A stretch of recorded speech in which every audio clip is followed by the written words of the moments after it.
Oh, that is Liam.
Okay. But it feels like my pointing device is not quite as snappy as it was before. God damn it, Steam drivers. How dare you support Switch controllers now after all these years? The blue line is the path that was taken by Ilya.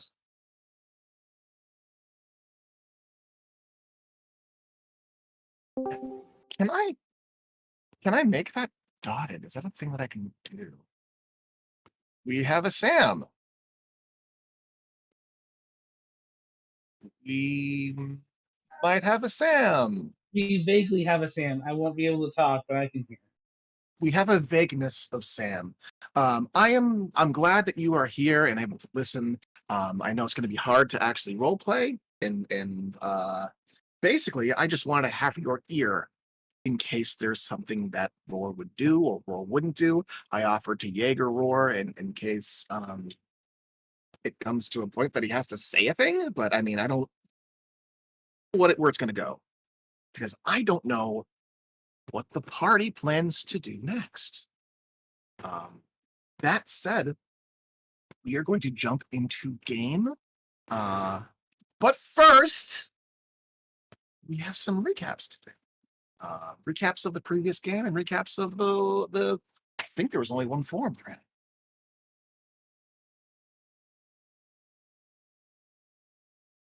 There are two forum threads? Oh, Vanya. Yep. Judgment. Yep. Wow, that was all last week. Holy shit. What a wild time to be alive. All right. In that case, get the A sides background ambient up and playing. There we go. If recording has not begun, please do so. If anyone would like to jump in with some recap information, anything that stood out last game, anything they particularly liked, any particularly snappy one-liners or other isms.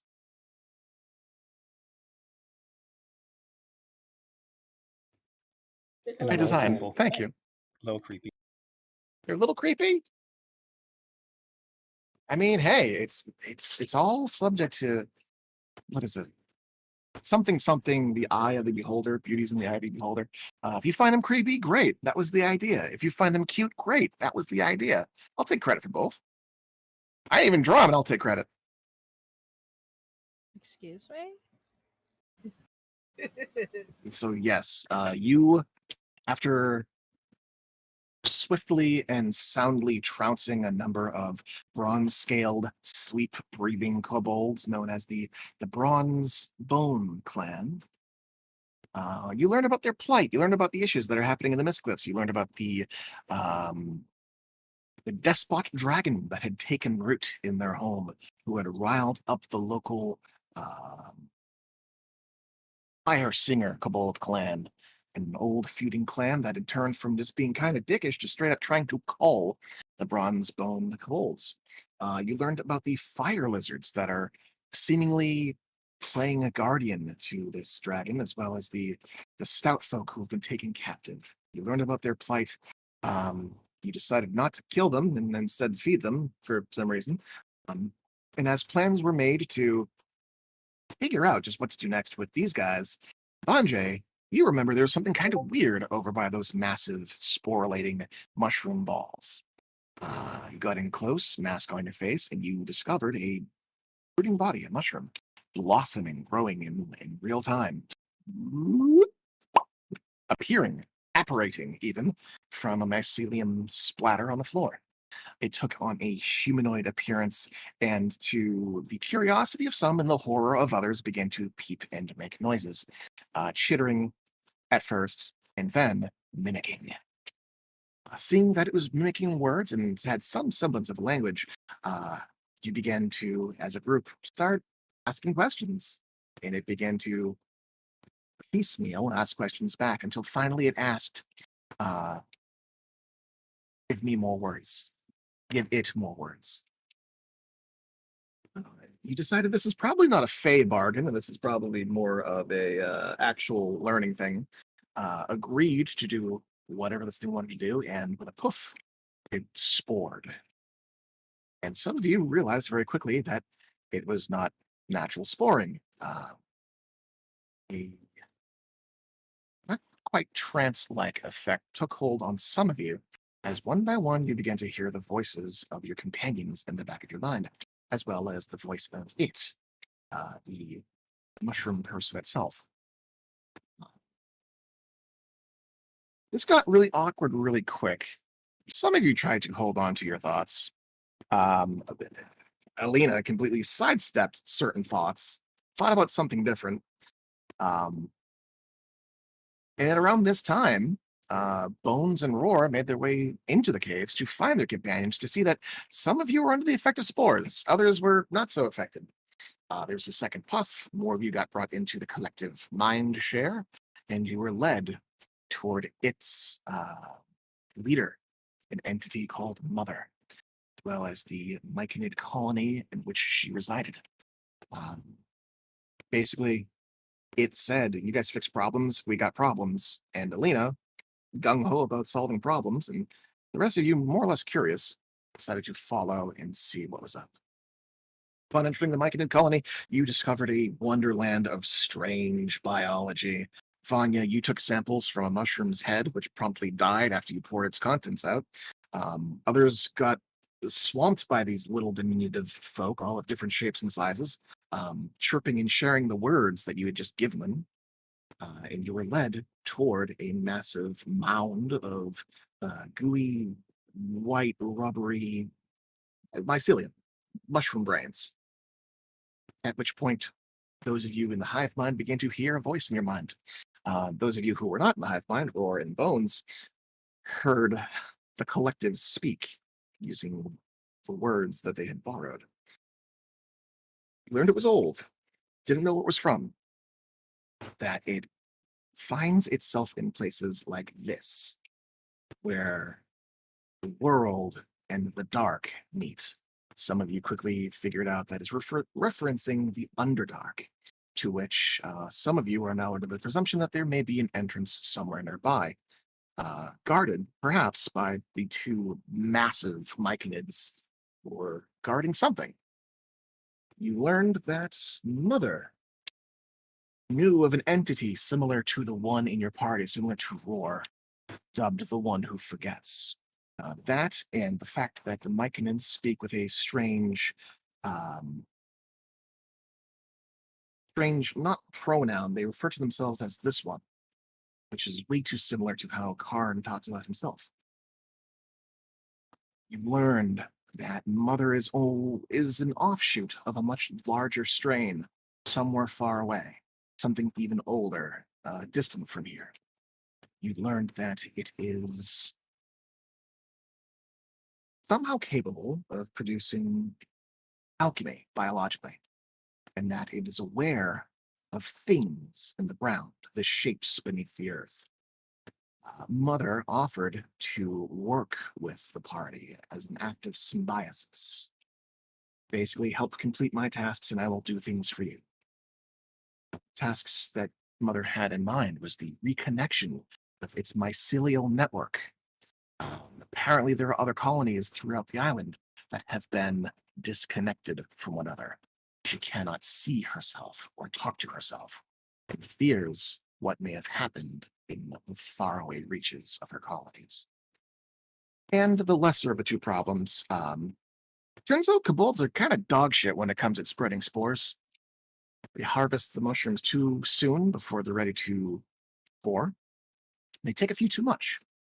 Um, Eventually, you were tasked with either speaking with them or having them come to Mother so Mother can speak with them. I believe you guys opted to the latter.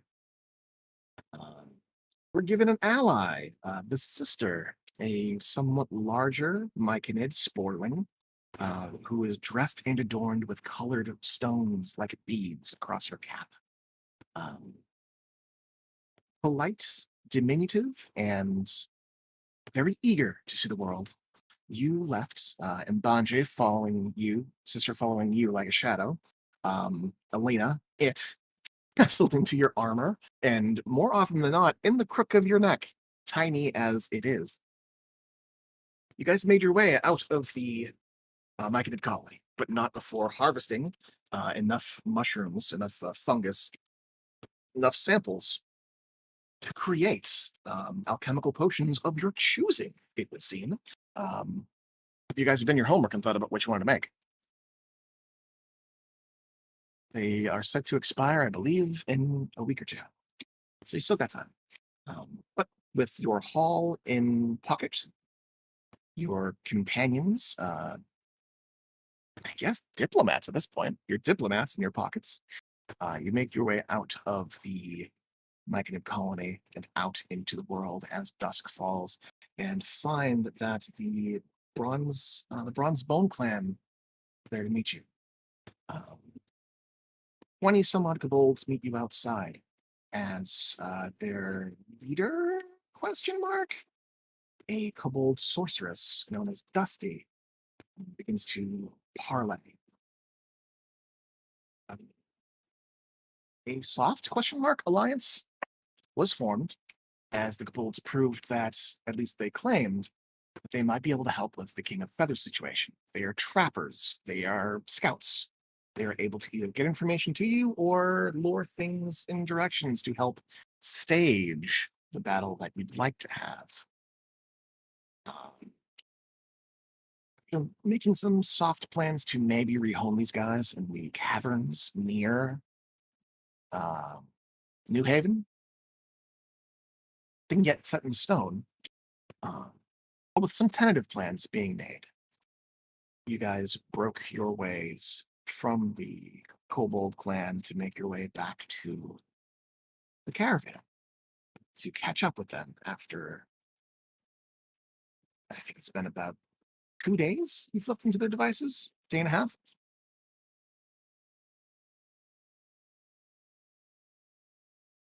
Day and a half. So, with that, that concludes what happened last game. Some things did happen in forums. I believe Vanya was mad at Alina, and Alina wanted to figure out why. And Alina takes a nap. Yeah, Vanya was disappointed and angry in a way only she can be angry at a friend, which is not very angry, but they had a good talk. Um, they were looking out for each other.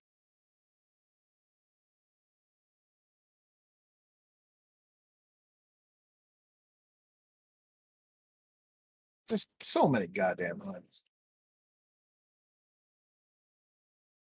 They were very huggy.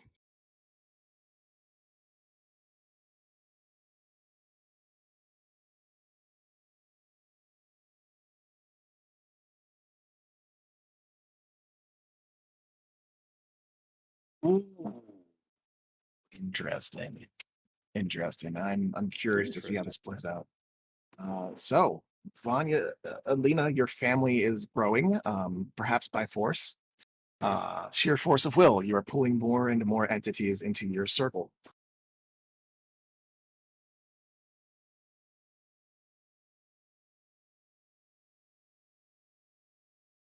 Excellent. I love Fey packs. They're my favorite kind of pack next to Hell packs. Cool, cool, cool, cool, cool, cool, cool.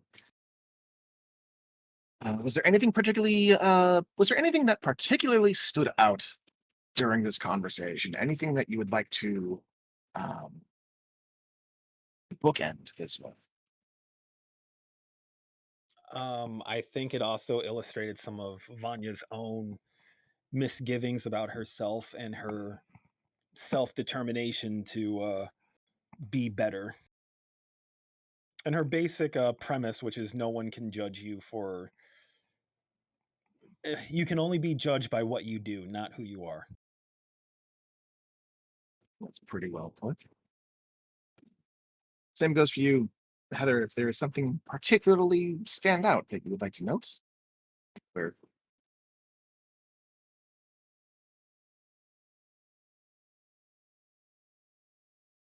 all right.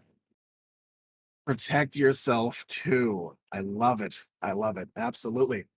It's to live by. Right. So things ended amicably between Vanya and Alina. Um, really, is it really anger so much as it is concern? Um, Good question to ask. How you express it, I think. I believe shortly after that, after trying to teach it how to sing, Alina, you turned in for the evening. Slept on a boat.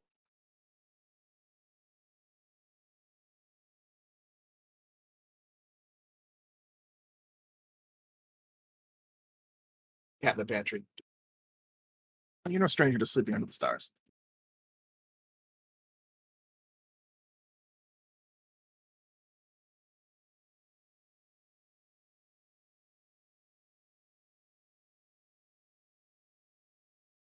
Not mutually exclusive. So, upon falling asleep, Alina woke up in the Hall of Moradin. Oddly enough, odder still, this isn't the first time she found herself there. Led by the call of a raven, you were led into an alcove off of the side of the beaten path, which opened to what could only be described as some sort of celestial tavern. Um, Call it phantasmagorical, call it what you like. But the various incarnations of your ASMR soul, very different lives that you have lived throughout the aeons, present, all seemingly discussing the current events. Those being the rejection from the matron's choir and the swift decision from the celestial Zajira to try and put you down.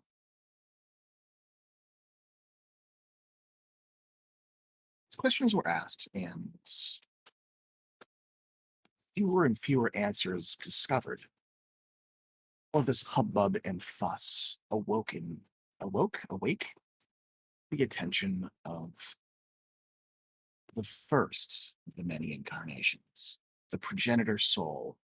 That, and basically, the very first creature that decided to give up its immortality to become mortal.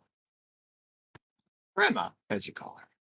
And a vaguely comprehensible collection of faced masks, fire, feathers, and at one point blood. The entity, this celestial being, saw Alina's mark, reacted strangely. She could not remember to which of the gods this power belonged, which should be impossible. The Celestials know all of the gods, old, new, dead, or alive. Lena was left with a mystery. Who left this mark on her, and why? As you awoke with a greater understanding of your place in the cosmic balance of things, even understanding why Zajira decided it would be best to put you down. we're gonna open up. That's where we're gonna open up. Before I do, Alina, was there anything particular that stood out about that that session, that segment?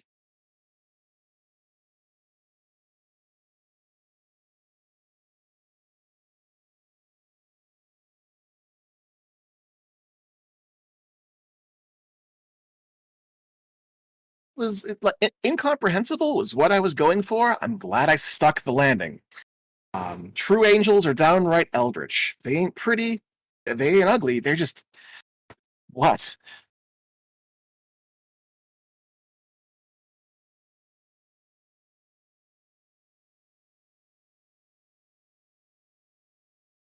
Excellent. I mean, if it gave you a headache, I win. Fantastic. I'll get you an actual image of what I'm going with at some point.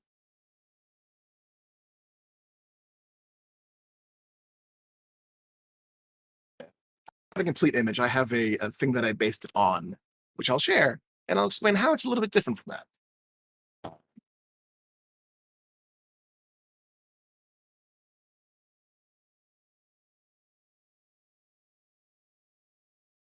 Yeah, let's reunite with Kate.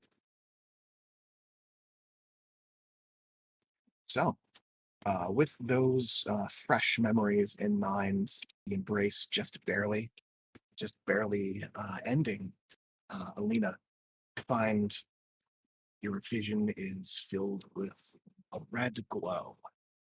And you realize that you are staring with your eyes closed into the morning sun.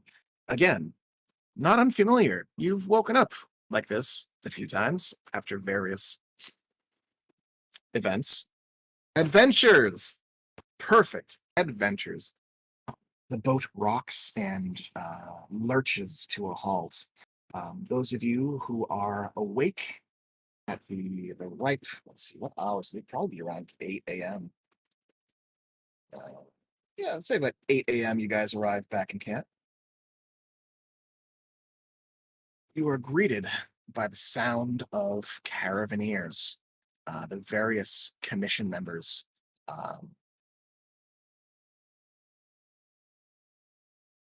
There we go.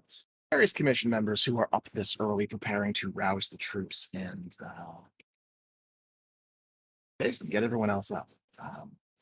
Camp itself is an industrious thing. You see there are cook fires being put out, producing tall columns of smoke.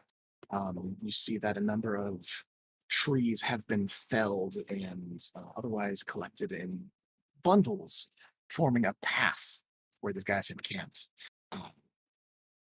There are those who are moving out into the jungles now to begin clearing paths, routes for the wagons. And many are beginning to pack up their breakfasts, while others finish putting on their armor, finish sharpening their weapons, finish battening down their wagons to prepare to move for the day.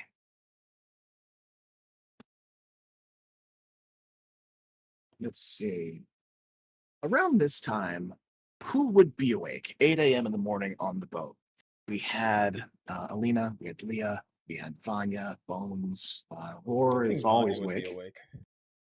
Birdie, and Okay. Bonjay. Biff would be in camp, so I imagine Biff would be awake, up and at him. Karn would be up and at him. Incognitus, I imagine, is up and at him.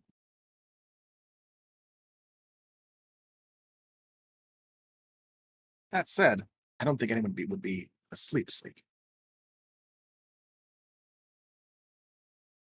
Bones wake up early anyway. So, seems that Alina would be the last one to wake up, which makes perfect sense. Hank's gonna tank. So,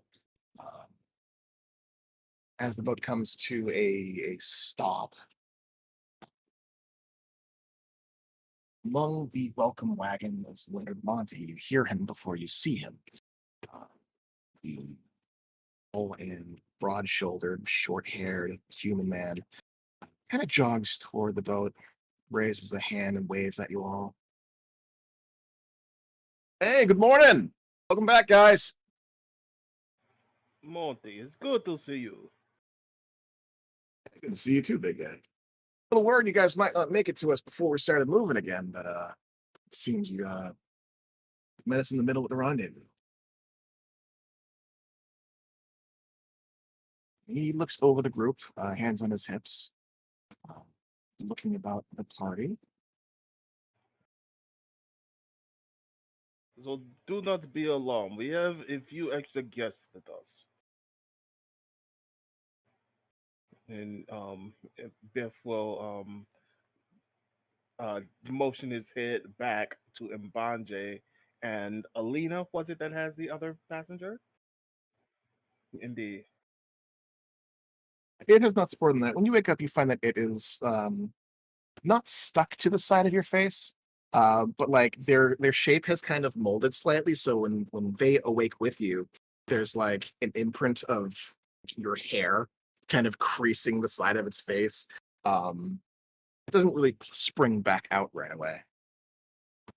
It shakes its head a little bit and sits up as you wake it up.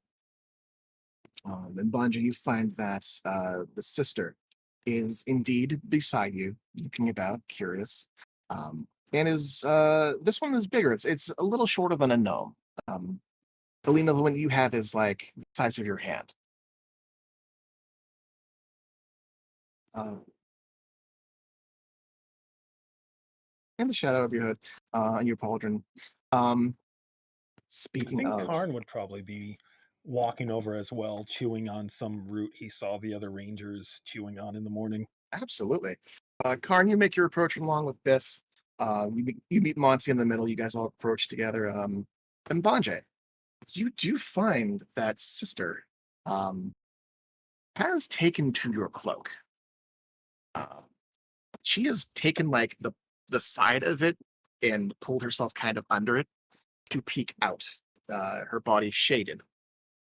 Um, Alina, likewise, you do find that your companion does shy away from the sun.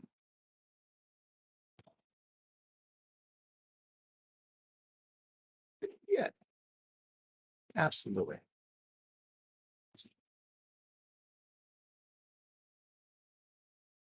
Good for you too.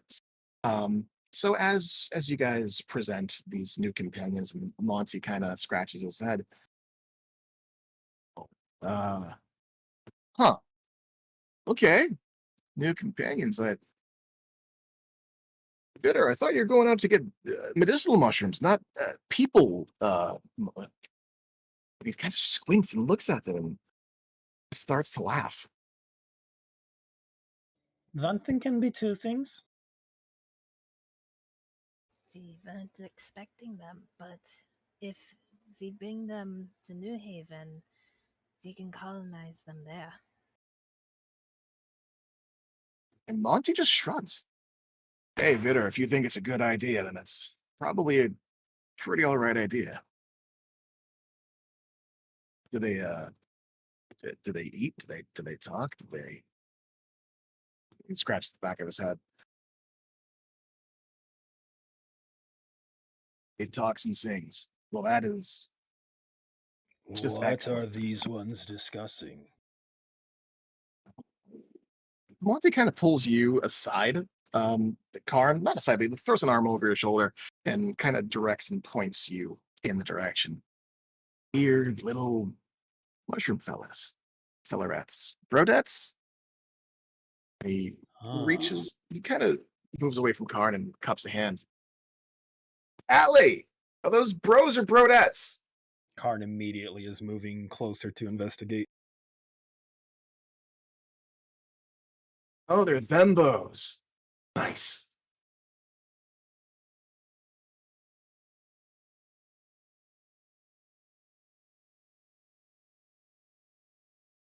You glance in Sister's direction, and Sister shrugs right back at you. There's a little pleasant smile on its face. Karn, you get a closer look, and you begin to clamber up the boat. And let me see. Let me see. I want two checks. Two checks from you as you begin to get onto the boat and inspect these things. You can give me a general history or nature check. Huh.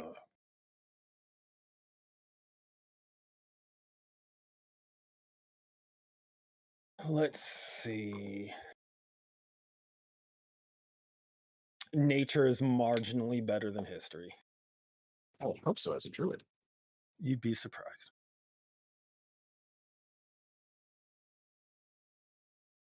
Huh, 18. Roll to bottom. 18. Okay, so a nature check with an 18. You have traveled the world for a while. You've been at this for a bit.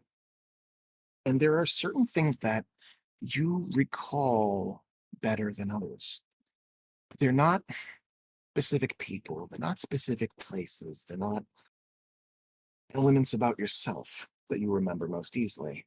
No, it's the fundamentals of the world, the truths of nature, the truths of the system as a whole. Is up, down is down, rocks hurt when you land on it. One thing that you remember, and you're not sure where you remember it from, but you know it as a truth of the world, that humanoids, and not even humanoids, sentient creatures, sapient people come from all different wakes of the various kingdoms of life. There are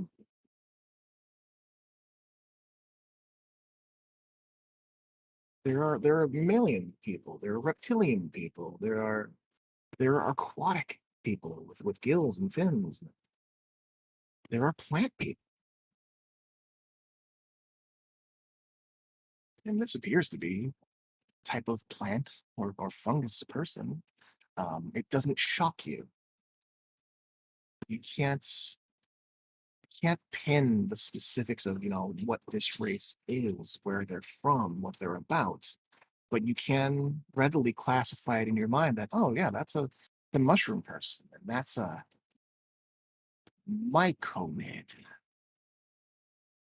You're not sure where the term came from, but you remember it in your mind. Uh, hello, little one. You say this to sister? Sure. Okay, sister. As you say this to sister,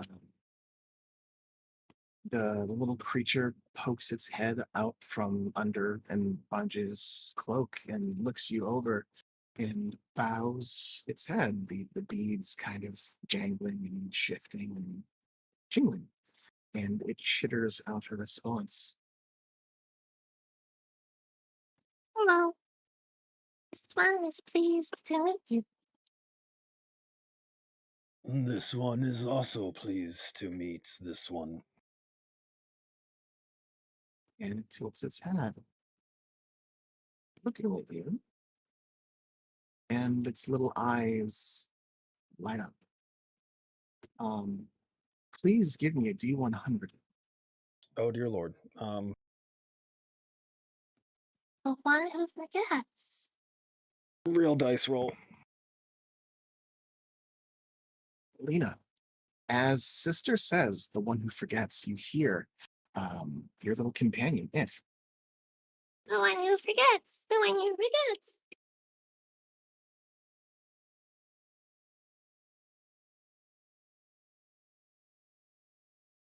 It nods at you briskly.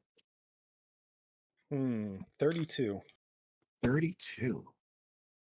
32. So I never seem to roll high on these checks. you never roll high on those checks, which is perfect for me. The one who forgets.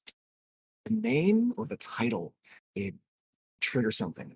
There's this flash of memory as you remember something. You recall a path, stairs leading down. Man-made, yes, but overgrown, covered in lichen and moss and dark brown, splotchy, and purple growths, a mold of blight. It was killing the roots. No, it was killing something deeper. At the bottom of the stairs, you remember. Darkened, dusty corridors. There were no webs. And she told you why. Spiders can't live here. Too poisonous for even them. As she coughed, do you remember her form, this dark figure, hunched and squat with wild red hair? Or was it brown? You can't remember the face. You remember following her and entering into the large open stone corridor, square in build with motifs of serpents, dragons. You can't recall. But you remember seeing in the distance something was growing in this room untouched by light. Something that produced illumination of its own. A sickly red ember underneath layers and layers of some kind of. It wasn't webbing. There are no webs here. There's no spiders here. It was thin and wispy and choking. As the memory flashes through your mind, just a blip, these sudden smells coming back to your senses of mold and mildew and death. You feel this pang of sadness settle into your chest. Bittersweet kind of feeling that's a little unfamiliar to you. And as this is happening to you, Sister has already continued to speak. This one remembers, that mother remembers, that sister remembers, the one who forgets. You helped her.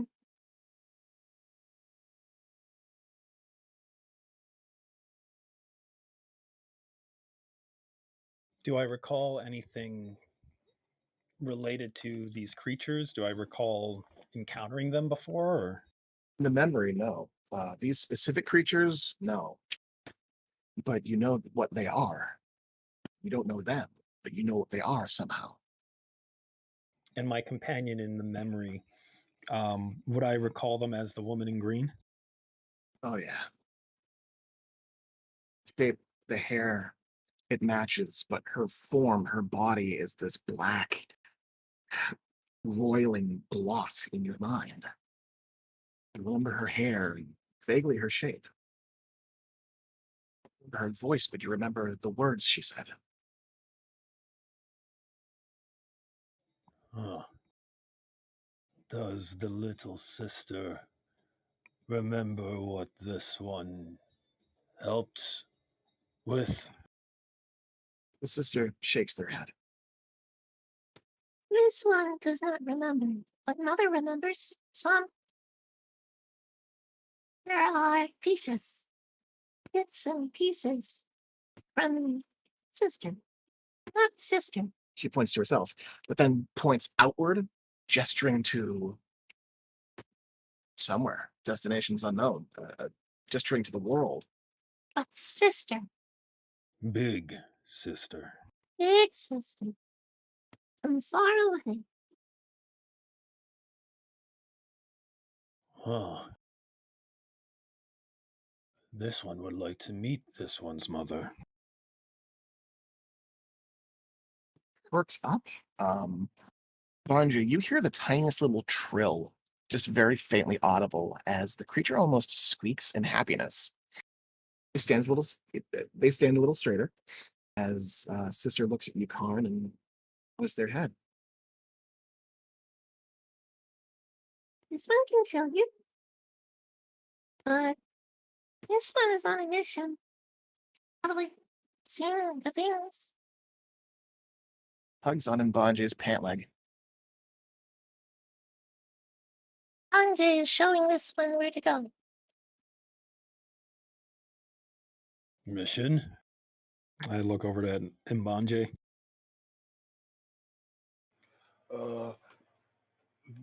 These guys have to be resettled to to spore and reconnect to where they came from, to like the mother hive Myconid. Did not these ones just take these ones from where these ones came from? No, Well, they're supposed. Go ahead. there is a break in um, Mother's connection further south. We're here. We're gonna try to repair that break by reacquainting these little guys with others like them, and if otherwise, try to get them settled so they can repair the bridges. Ah. These ones must take the little ones to the garden. Sister tilts their head curiously, enthusiastically, and quizzically.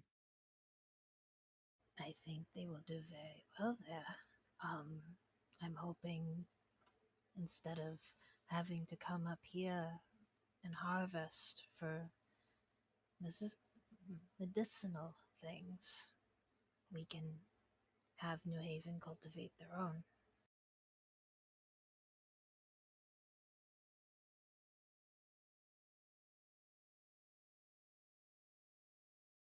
It's definitely worth a shot if you think that the garden will help them reconnect.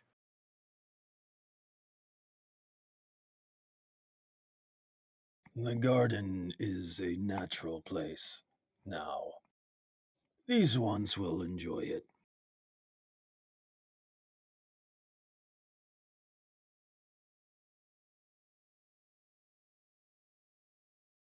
This is one it- is pleased these ones have come. And this garden is in New Haven, right? Yes. Well, that's pretty lucky because that's where we headed. Well, Karn made it. Yes. You made it? Yes. Karn swells up with pride. As the caravan is beginning to move slowly and steadily, carts beginning to move past the boat. Roar begins to idle the ship essentially, and slowly follow beside the moving caravan. Monty walks beside the boat. A couple of other rangers have met and conversed just beyond your periphery.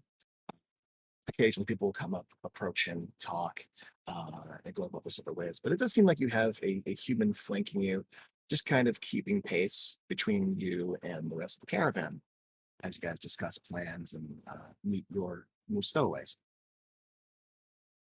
He's on the ground, just following after you guys.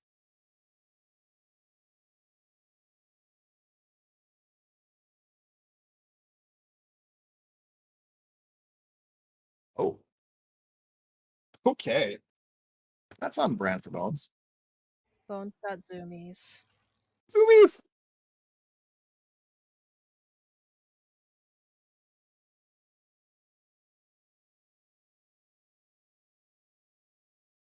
Yeah, it's not that far off the ground. It's just kind of.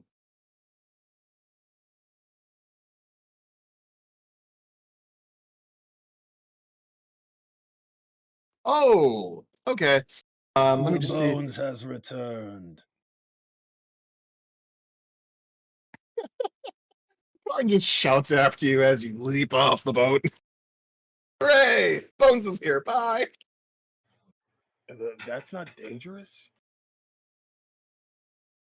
Uh, okay, so you pounce off the But side of the boat, Monty, perhaps. and what do you want to do with Monty? Just bounce off of his shoulders, or land on him, or?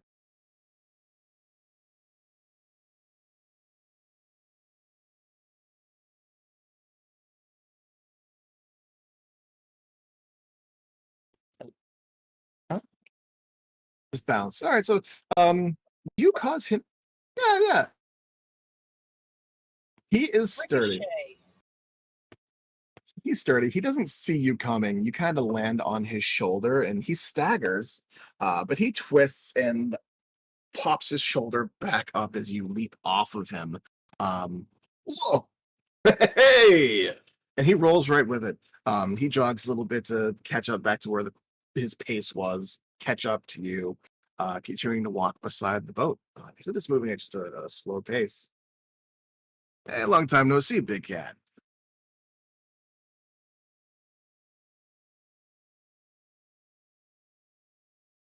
Yeah, you've always been busy like that.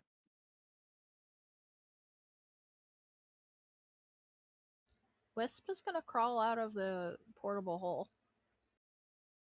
There's more and more people on this boat by the second. Ooh. Literally, They just it's they a clown just car. they just What pop is their head this out of the one? hole and just kind of look around with wide eyes, like a very Delilah moment. At there's more people. When did this happen? And slowly crawl themselves out, dust themselves, and waves At the Karn waves party? back. at whoever's looking at them. Okay, yeah. Car. I imagine Wisp has no. Wisp is not stealthy, so suddenly there's an extra cat on the boat who makes eye contact, waves, and kind of curls up near one of the railings. I am Karn. I am Wisp of Smoke. This one is pleased to meet the wisp of smoke. Although this one expected smoke. Oh no, no. I'm not no. Um Pardon, and they're gonna move closer to Karn and kind of inspect him. Huh? Oh, you're like the other one. The the the wood and the metal and the living but not fleshy. Does this one mean the roar? Yes. Yes. So, Karn, you find yourself being studied by Itabaxi. Um, drawing comparisons to Roar, Bones, as you walk beside Bonte and you've got Zoomies. Um, it's not long before he begins to speak up. Draco mentioned something about you not following us or not coming out of the town. You weren't there when we started, and I was kind of curious. And where the hell you been? How are you? Catch up. Oh, right, boat.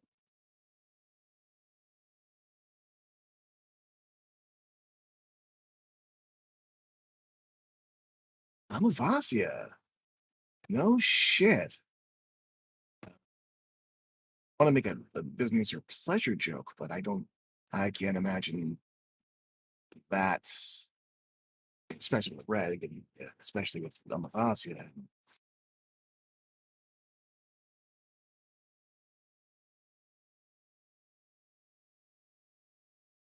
Hey, good looks.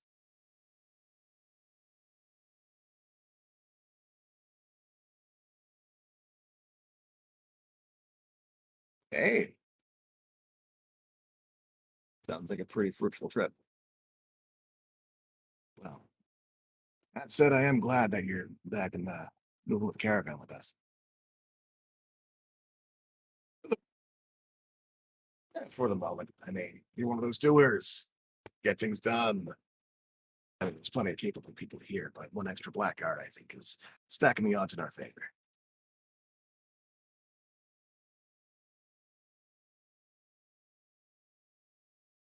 So far, it's been pretty quiet, actually. A couple of theropods, no sign of jaggies, though. A couple of undead here and there, but we're expecting to see a whole lot more the further south we go.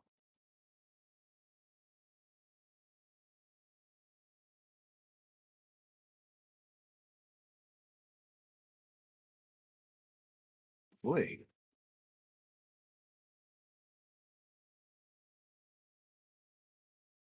That said, we're planning on sticking close to the banks just in case.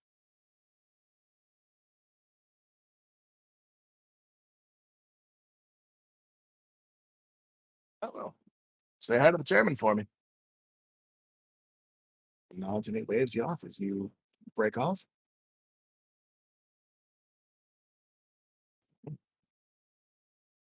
So you dart off and you basically enter into the caravan's center, weaving between wagons and people.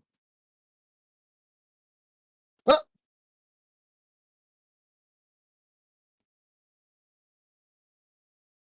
Hey, good chat. Peace out. And you see he is watching you as you walk away. It's just what he does. So you head off in that direction. Let's see. Wisp, fascinated with Karn. Is there more that you had planned to do on that front? Well, player remembers there are some notes, so let me double check on that. Okay, so you're gonna check your notes.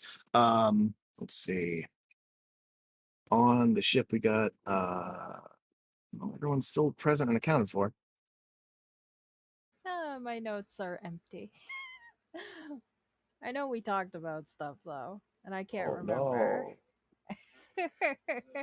It's just the beginning of it. Like I never fleshed out his notes of other things. I'm an idiot. Anyway, Well, it is what it is, I suppose. Wisp will ask Karn lots of questions about Warforged, and he's probably not going to have many answers for them. But Roar seemed unapproachable, unapproachable, and Wisp got distracted by the undead elf that lives in the hole for most of this trip. Most So interesting. Karn is delightfully uninformative. which is great. Super uninformative. At some point, he does tell the others, the Biff beat up a turtle.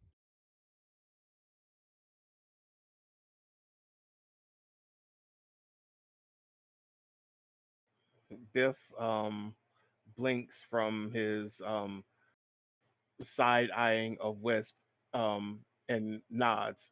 Yes, yes. Was one of the monks from another school. It's not as flashy as he makes it out to be. But suppose that is another W on the record. A W on the record. For win, victory. Ah. The Biff was a very gracious winner.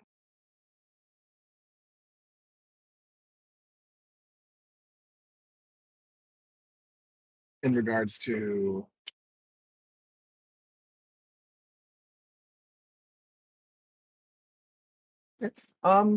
you were partying in Gnome Town while the turtles were hanging out.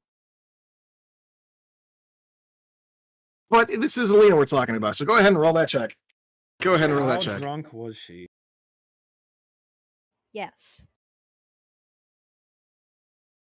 Maybe she thinks she hallucinated the turtles. It's fine. What's up? You know there's turtles. Turtles exist.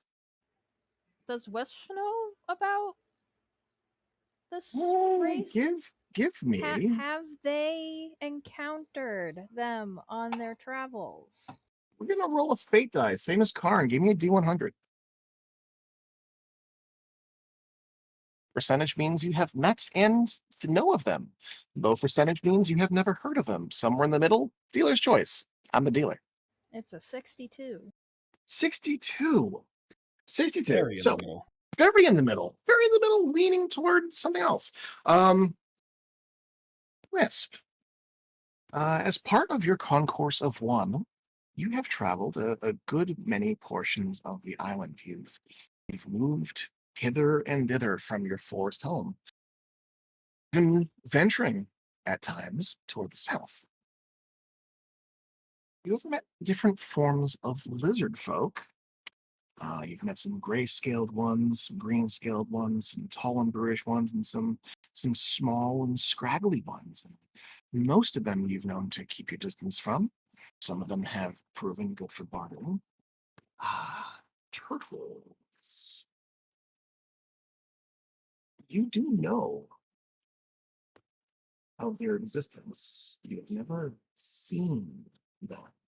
You know that they are reclusive people, that they only venture from their faraway, distant, cloistered home once every couple of years, and only in small groups. And oftentimes, the jungle takes and doesn't give back. But it wasn't a wildling. I told you this, and it wasn't one of your own tribesmen. The spirit of a wandering adventurer. Anthropologist, perhaps. Had spun yarns, passing along information of their studies, their adventures. And a story they never got a chance to publish. They're long since departed. They've passed on. Uh, but there are some myths about the island and some rulers that you know of, and this is one of them. The strange and enigmatic turtle folk, the turtle folk, rather, who live to the south somewhere on the coast, hidden away.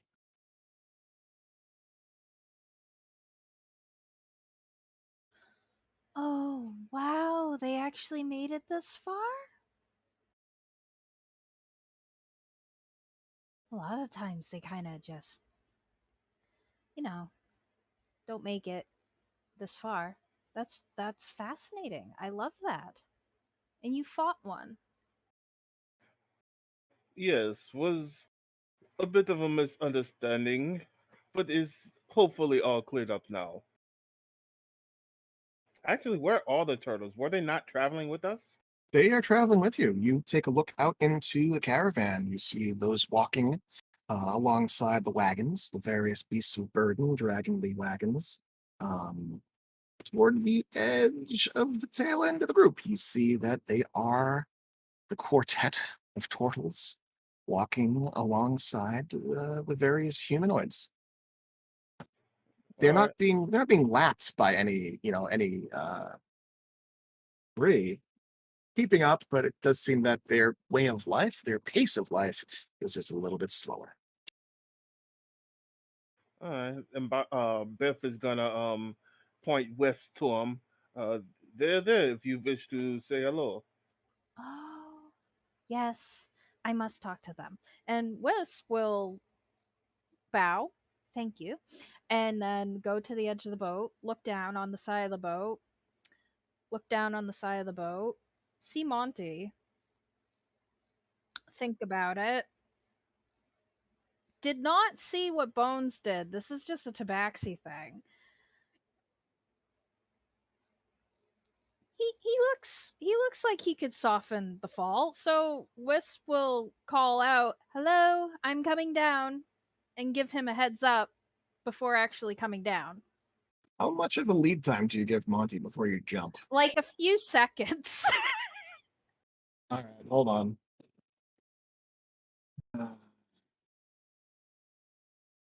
All right, please roll me an acrobatics check.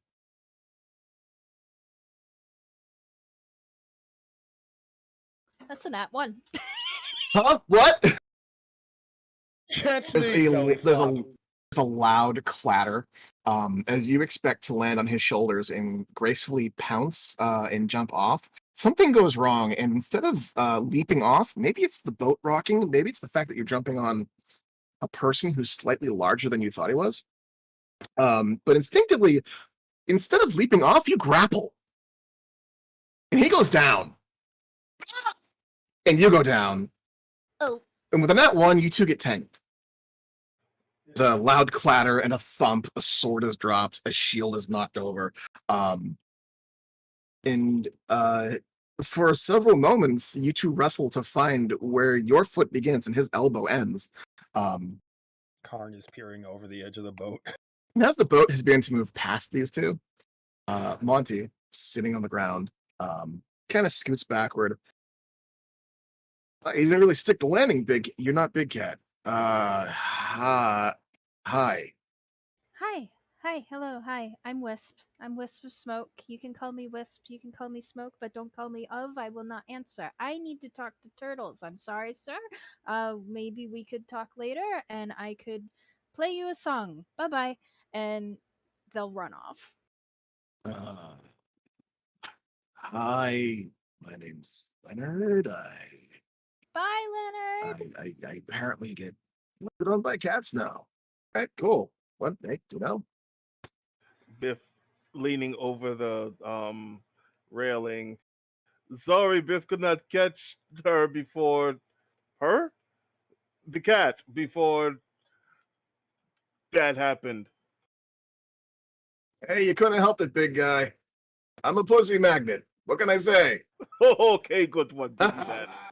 This one does not understand. Biff will teach you when you grow up. He dusts off. He gathers his shit and This one is pretty sure this one is very grown. kind of works the scratch marks that are in his shoulder now. Ooh ah ooh ah. Mm. Well, the smile on his face falls after the boat.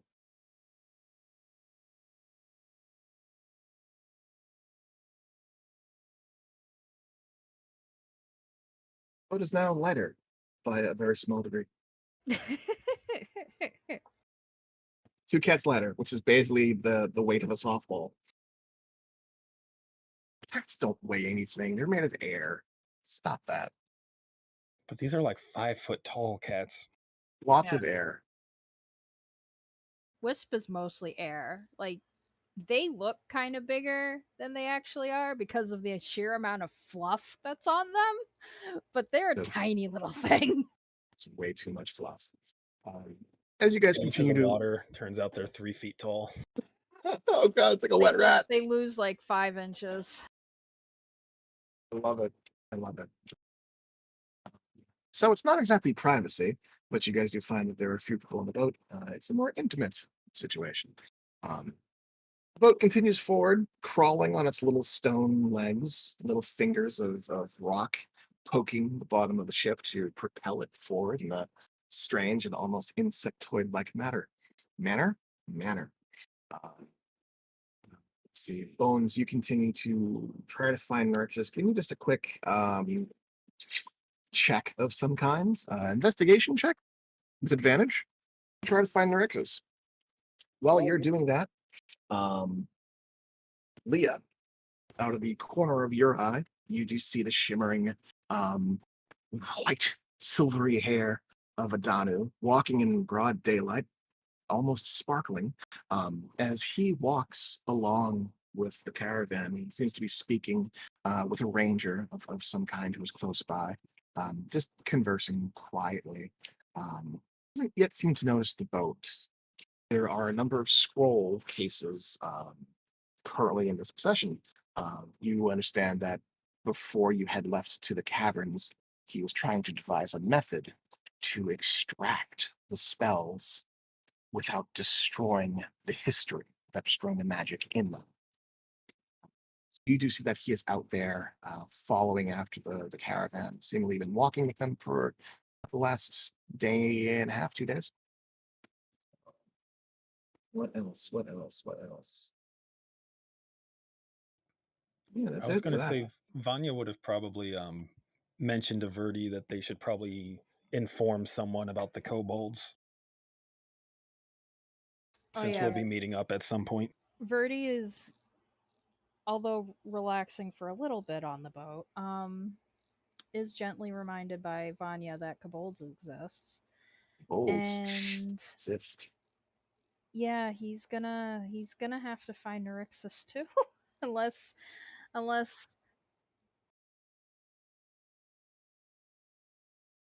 Okay, that's Yeah, better. that makes sense. That makes perfect sense. Um, Asynchronous conversation. Yes. Yeah. So you guys, you know, the Bones is heading off in that direction anyway. So send the better of the two speakers out to speak.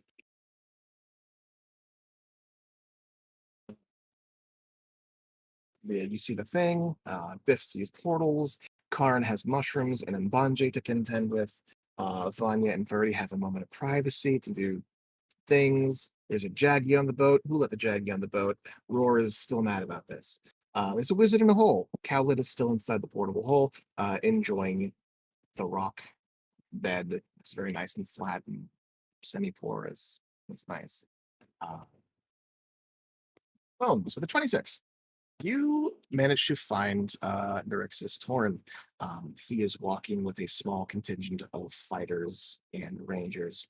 And you know what he's doing. He's basically giving directions to these team leads who will then go off and take care of various tasks. You understand from you don't understand because this is the first time catching up. So you got some catching up to do.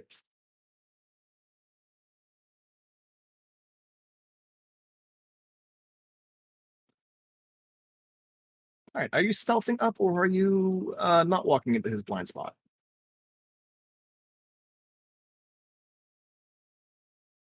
Okay.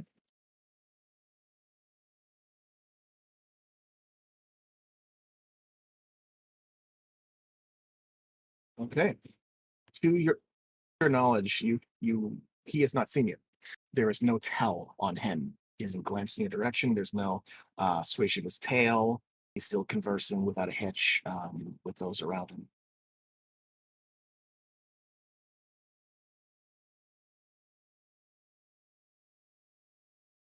Oh no. And when I sleep for 12 hours, I just want to go back to sleep. How the fuck is Bones doing this? Cat.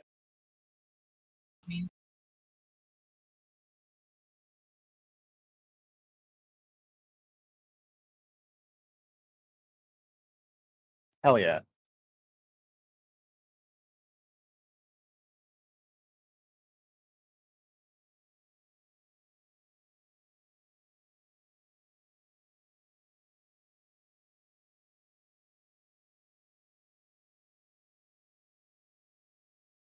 Okay.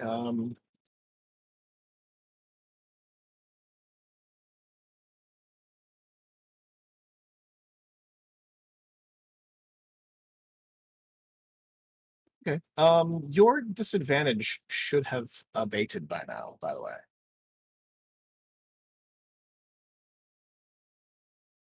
Okay. You could report a disadvantage for some reason. They're both fives. 5 on die. Oh man. 9 level rogues are a good thing. Unfortunately, that's not what's happening here. So with a 13, you roll with advantage. And what are you okay? Go for it. What are you aiming for? Are you going for his coin purse, his dagger, his badge?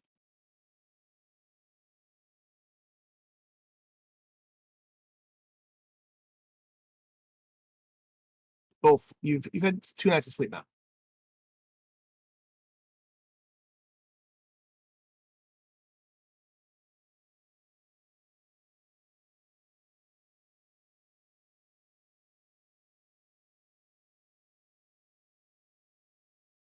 All right.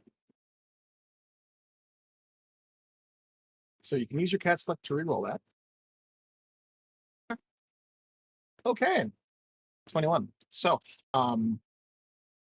you watch the group and you watch Neurexus and you kind of on your tippy toes and you wait for this moment as you are shrouded behind his broad shoulders and his cloak. You don't seem to have tipped off any of his contingent who are kind of in front of him and to the side of him. There's this moment where Nexus flips a page and addresses a bit of data. And at the same time, all of these rangers look at their own copies. They all look down.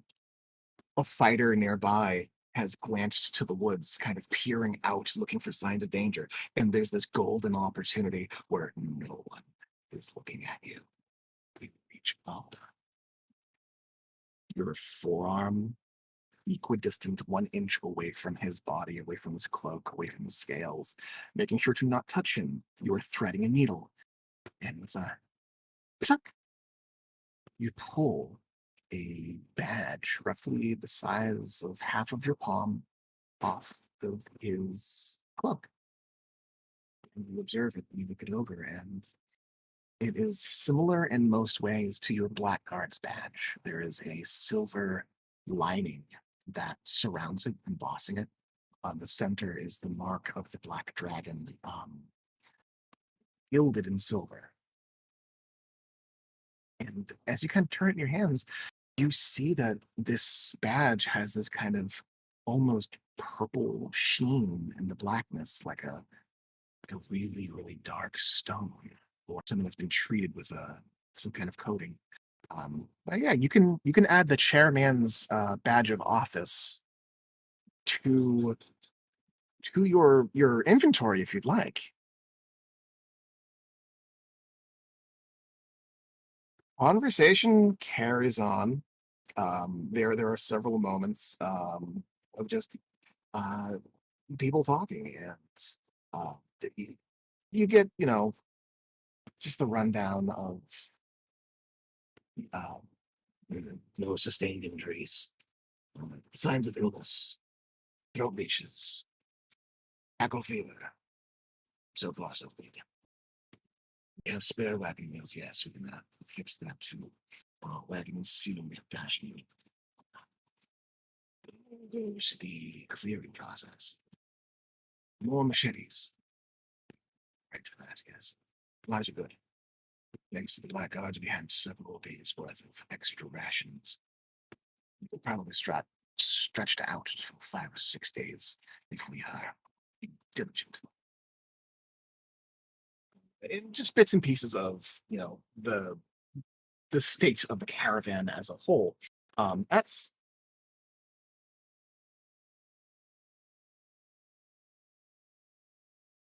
over the course of hanging out and just eavesdropping, you do discover that the caravan so far it has been smooth sailing.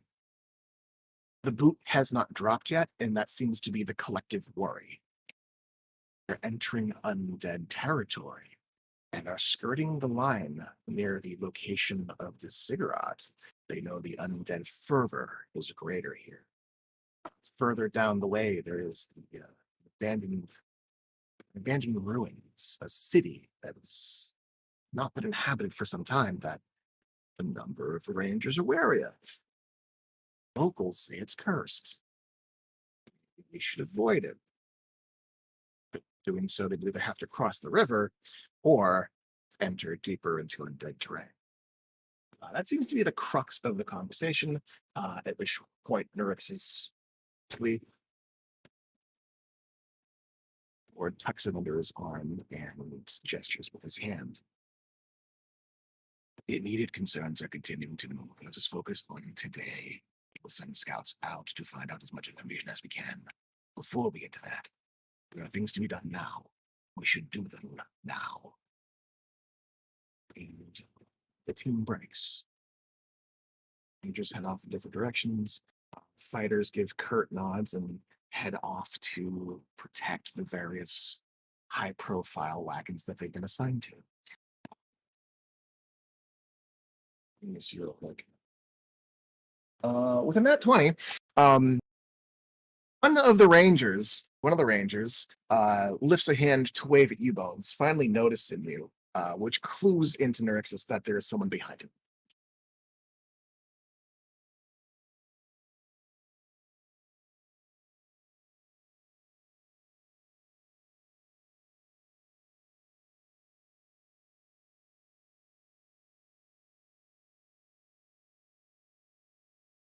His brows are somewhat high as he is caught by surprise, saying that you are there.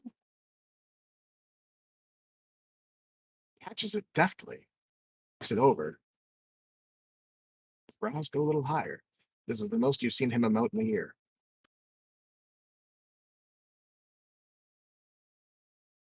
Scale me alive. It's good to see you. He fixes the pin back onto his breast.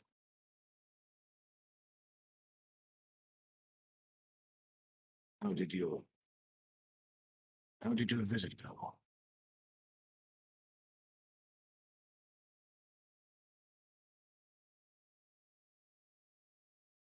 Returning home is never easy. For some. Glad to see you are in good spirits.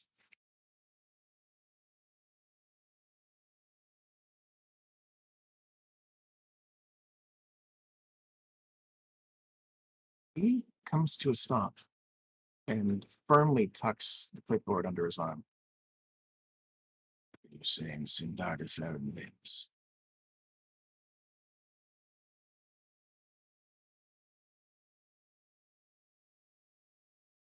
His eyes come to squint at you slowly. By what means? We have not had contact with Sindar since his disappearance. He searched.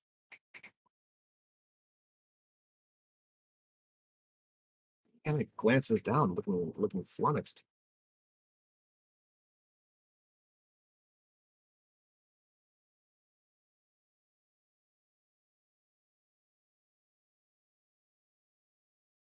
Fame.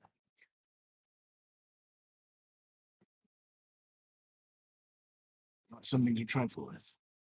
Sindar always did have a fascination with the fair folk. To think that he would meet a fortunate end of one of those fey accidents. Takes his head. What more do you know?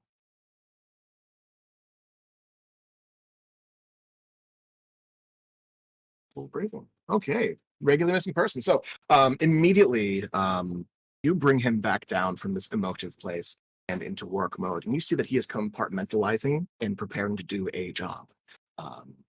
Collecting the details, collecting the evidence. They both are. Man, oh my heart. Several minutes go by as you relay this information. Information about what happened with Amavasya, the spiritual meeting, your mother, the pairing, and the what the oracles said through Wisp.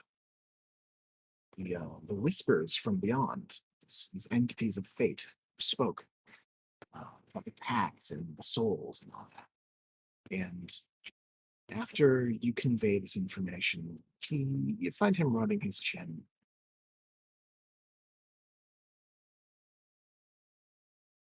After that maelstrom, no one was found, not even the wreckage. We scoured the seas trying to find some information, some hint that it ever existed. When, potentially, seas are a dangerous place, bones. Tremendously large and tremendously terrible things lurk out there. We had assumed something along the lines of a sea fury had taken it. He kind of makes a gesture with his hand, mimicking like a maw clasping. Yes, you are.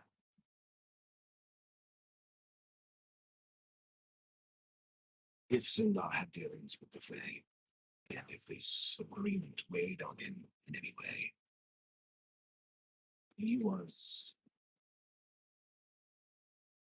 a kind man.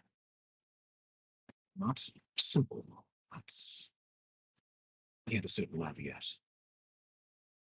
I do not doubt that the archives within his work may be pepperings of information, patterns that only he would have seen from his experiences. Tips of the hand, you might say. You can revisit some of those books. As always, the archive is open to you. If you find your way back to Mizaro anytime soon, those archives are worth opening, I believe.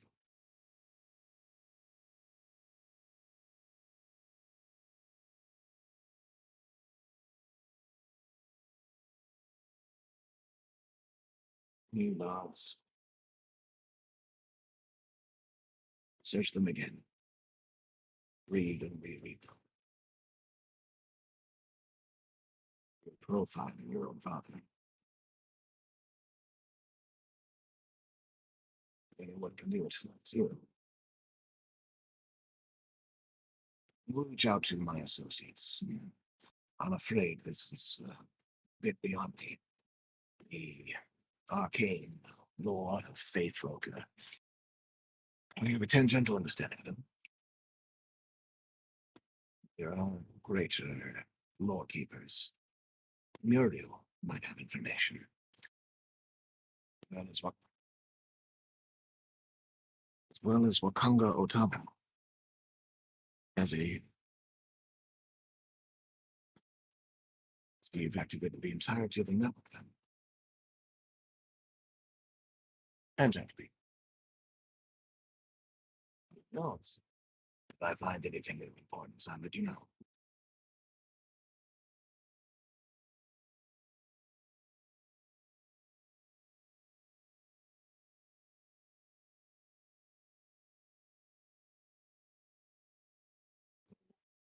Kobolds. You never lied with a tribe of golden kobolds.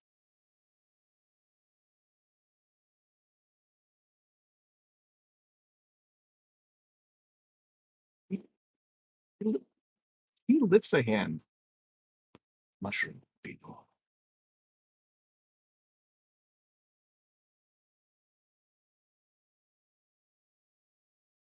And you see for a moment that he kind of just shorts out. He blinks, blue eyes kind of cross-eyed, but they're looking upward and not at you, but not at the sky as he processes this. Hmm.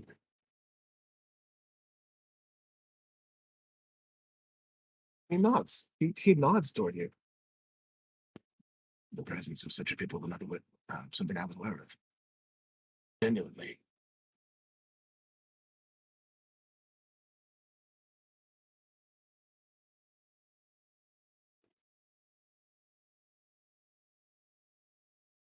Mhm.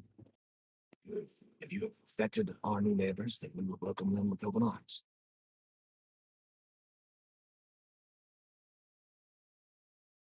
Yes.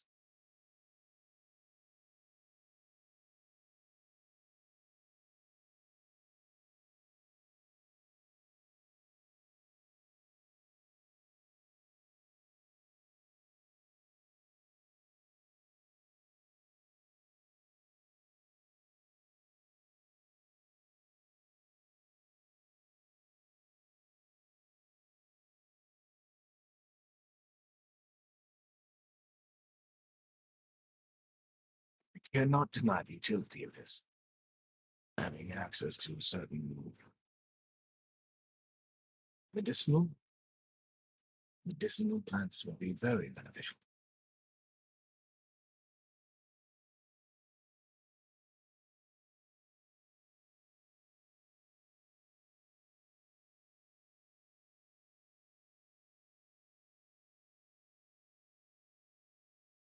He nods slowly. The underground, that is more my speed. It's long. It has long been theorized that there should be entrances to the Underdark to go.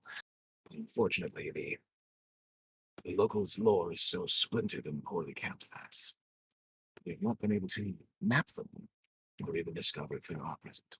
Our game community, and as well as the Rangers at large, will be pleased to know. You say they guard the entrance to the Underdark. We have some time with this alliance, if you would be willing.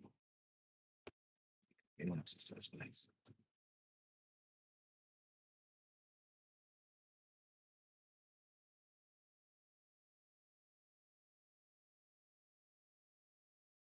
Yes. He nods. Trust is on the forefront of my ambitions as they stand. These kobolds tend to treat them as neighbors. If they are willing to work with us, they are welcome to enjoy what protection we may offer them.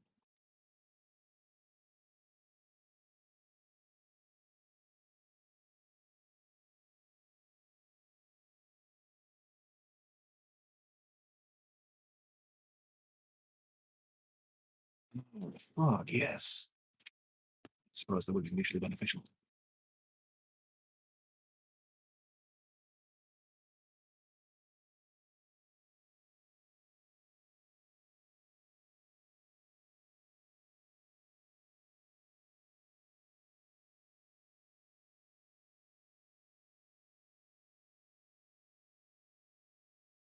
Historically, they are crafty people.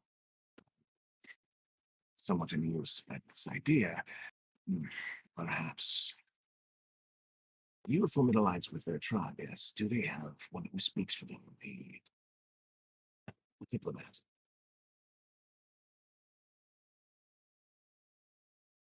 He blinks at the name, closes his eyes for like 2 or 3 seconds. It fits, yes. Wild magic. Interesting.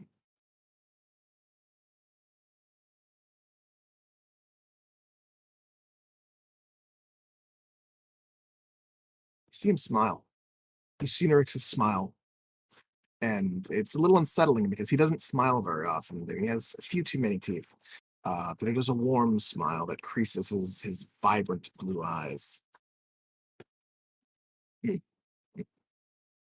Perhaps they see young Vidal's fire for what it is, and they die in us. Very little now.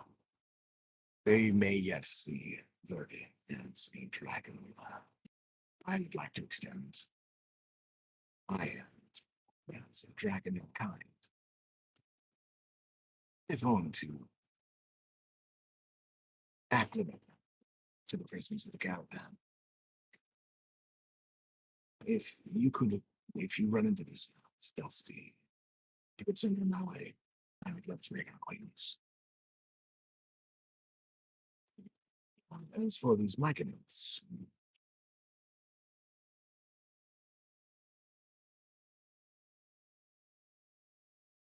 excellent. I look forward to this. We are making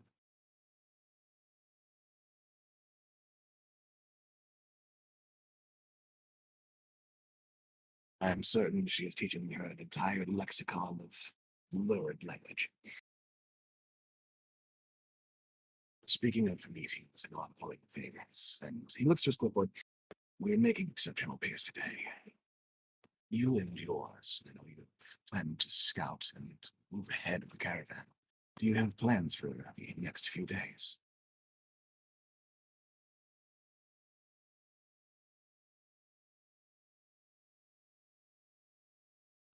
He nods. These daunting tasks. It'd be at least 4 days until we make our way toward the general location of the ziggurat. Be parallel to it in the river. Sticking feathers. Several more days out, but the rangers are concerned. They are not certain that the last census we took is accurate. With the migrations north, it is entirely possible that the King of Feathers may have moved north, south, or toward the water's edge. We just don't know. I could make a recommendation. Rest. There's great uncertainty in the days to come. Walk with the caravan for a while. Collect your bearings. Get a proper meal. And prepare perhaps for the worst to come.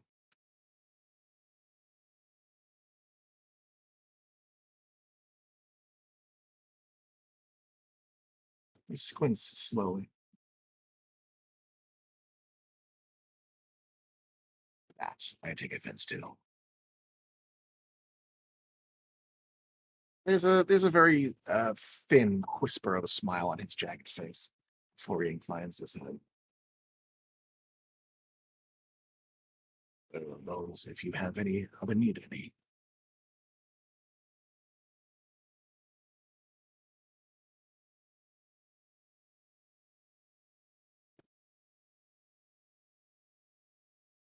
He nods. Very well. I will be around.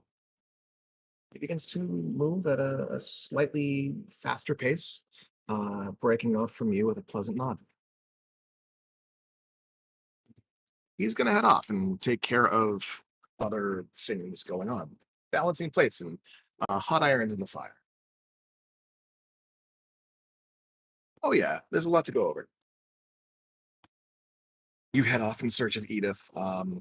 You do hear a distant cackle from one of the wagons, and you know that she's a short walk away. While you're searching for Edith, I'm going to go back around and check in on the rest of the party. Wisp, you had been searching for some portals. Leah, are you up to anything? Really, if the caravan is moving, I might try to wave down Adanu to get him up on the boat, because why walk when there's a boat? So you wave Adanu over, and you do call out to him, and you ask him that very question, to which point he answers. Almost 2,000 years, I feel I have barely moved my legs at all. It's quite pleasant to feel something. And he climbs onto the boat, dusts himself off, and touch base with him. Really, Leah just didn't want to potentially fall out of the boat because Potentially fall out of the boat. Monty will catch you. He will catch you. He's there. He's a catcher. Whether he wants to or not. but Leah's not a cat. But is she a catch? No? Okay. That would be a question for Monty. I mean, Everyone's different. Everyone's just a different plate in the buffet of life. So he informs you.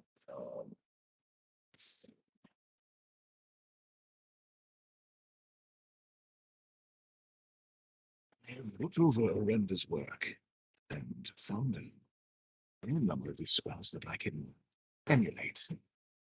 It's not the exact same magic, but I think given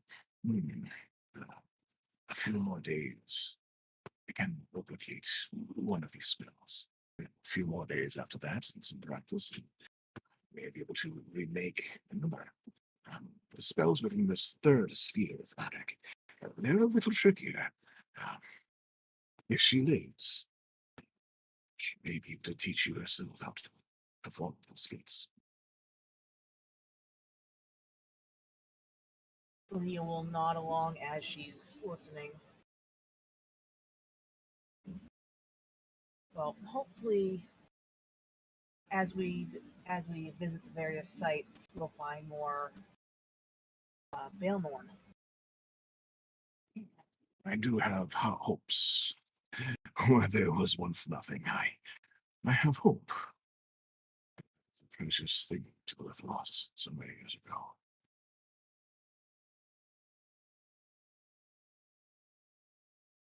Caleb was a bit far from her sentinel. Yes. Likewise, as far from what I understand, Brenda is equally distant, far away. If what was said is true, she is somewhere in the Mistcliffs. He shrugs his shoulders.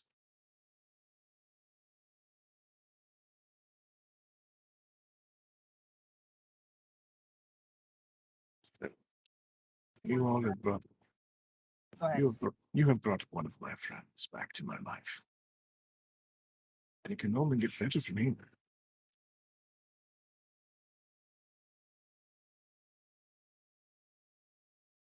That said, you've seen Khaled.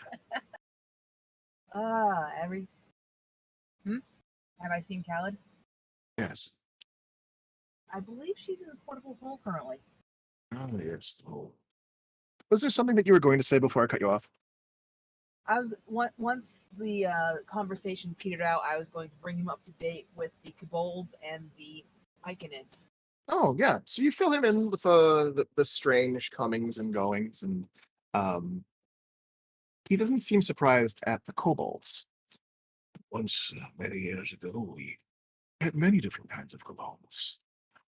Perhaps one color for each of the various metallic and chromatic breeds. They were numerous. The mountains were full of them. From what I understand, your current knowledge of them only those of the reds, and now recently the bronze scale. Perhaps the other species did not survive the diminishing, as the jungle has taken them. Or perhaps they're just better at keeping to themselves. Perhaps they're better at keeping it themselves. Perhaps they have become insular, various hovels. He shrugs his shoulders. Time will tell.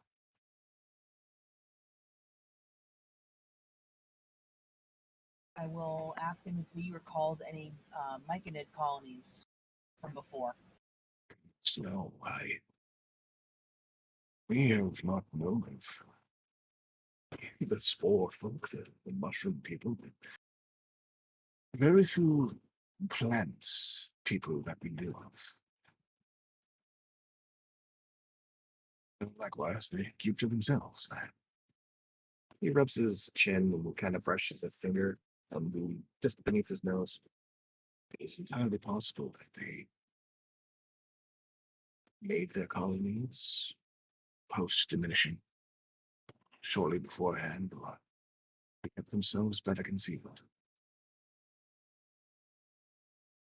Quick question: Did we, when we were talking with Mother, did we get a reference on like when she lost touch with her sister colonies? No, her grasp of time. Um, she thinking back, she was vague. She was fairly vague about when things happened. So like not even like, oh hey, a couple hundred, probably not a couple hundred years ago, but more likely like, well, my thing is post cataclysm or pre cataclysm. Post cataclysm, pre cataclysm. It's a huge span of time. You have no frame of mind. You have no frame of mind. I will give you this though. I will give you this with all this talk about the jungle and Ubtao and growth. I will let you roll a nature check. A nature check, or yeah, no, it's gonna be nature. Try to suss out a time frame.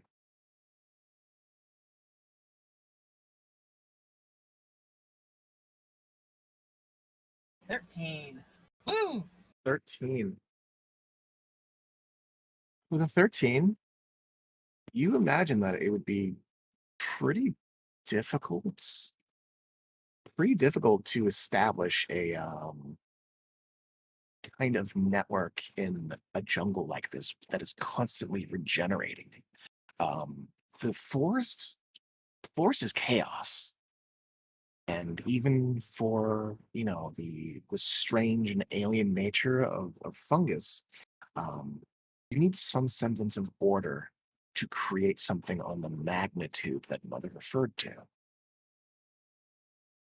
So it is in your mind with the 13, you think it's a fairly, you can at least It was probably estimate pre-jungle.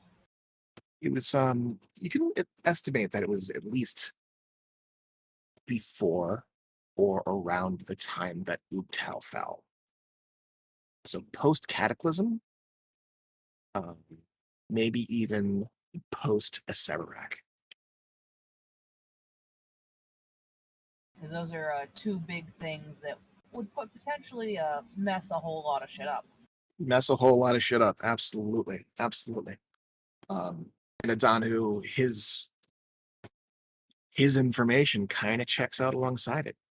He doesn't remember them, but he went into torpor not long after the diminishment, after Omu fell.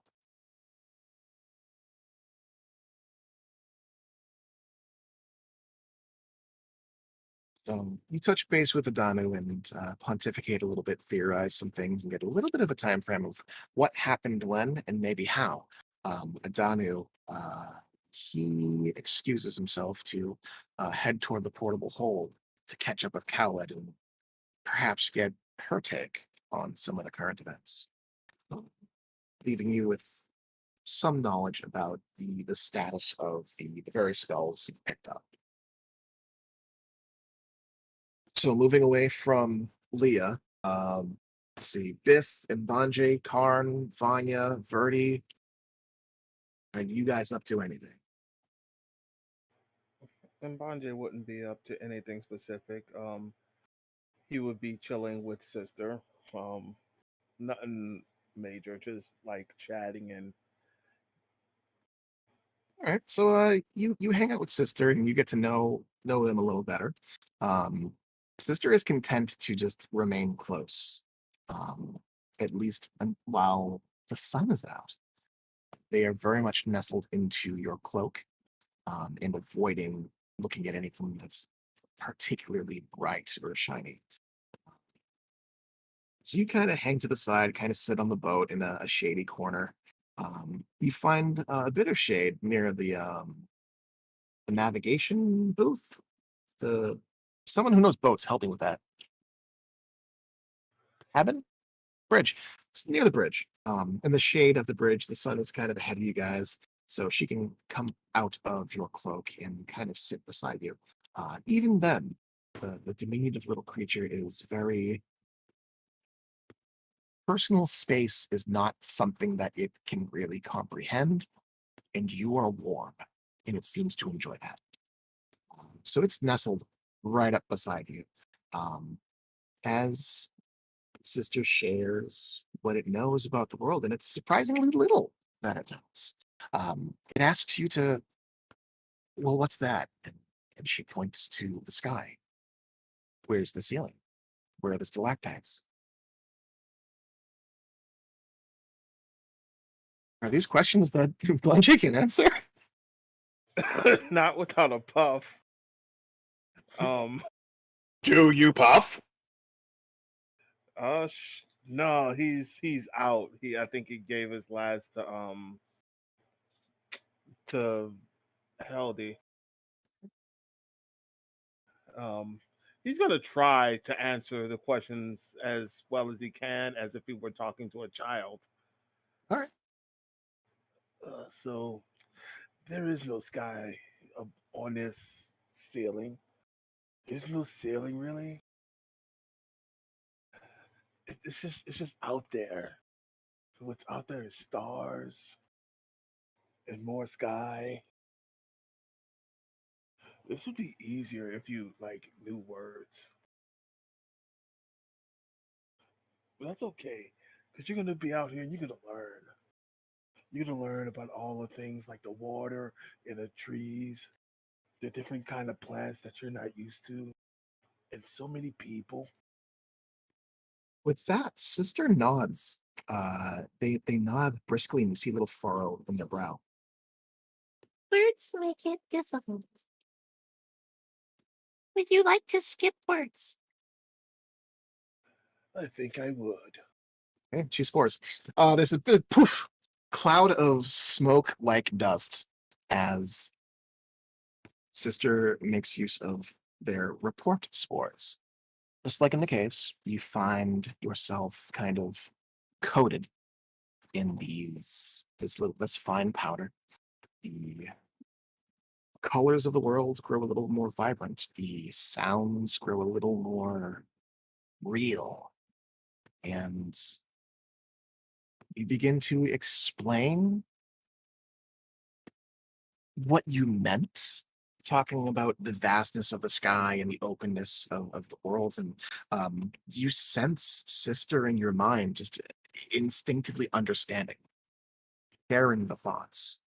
As this continues, as the minutes pass into a half hour's time, um, you reach this mental state where your thoughts and Sister's thoughts have no real barrier. between the two. At some points, you guide the conversation, question mark, the stream of consciousness. At times, Sister gives a little push and directs you to places, images, concepts, themes of the earth and the dampness of the stone and the smells and the sights and the tastes and the sensations. And you get this presence in your mind, this sensation in your mind where they are leaned up against you, enjoying your warmth and the softness of your cloak. But you're enjoying your warmth and the softness of your cloak vicariously through them. It's like this feedback loop where you're thinking about stuff and just kind of feeling stuff. And at some point, Sister's like, hey, can we eat some rations? And you're like, yeah, let's eat some rations.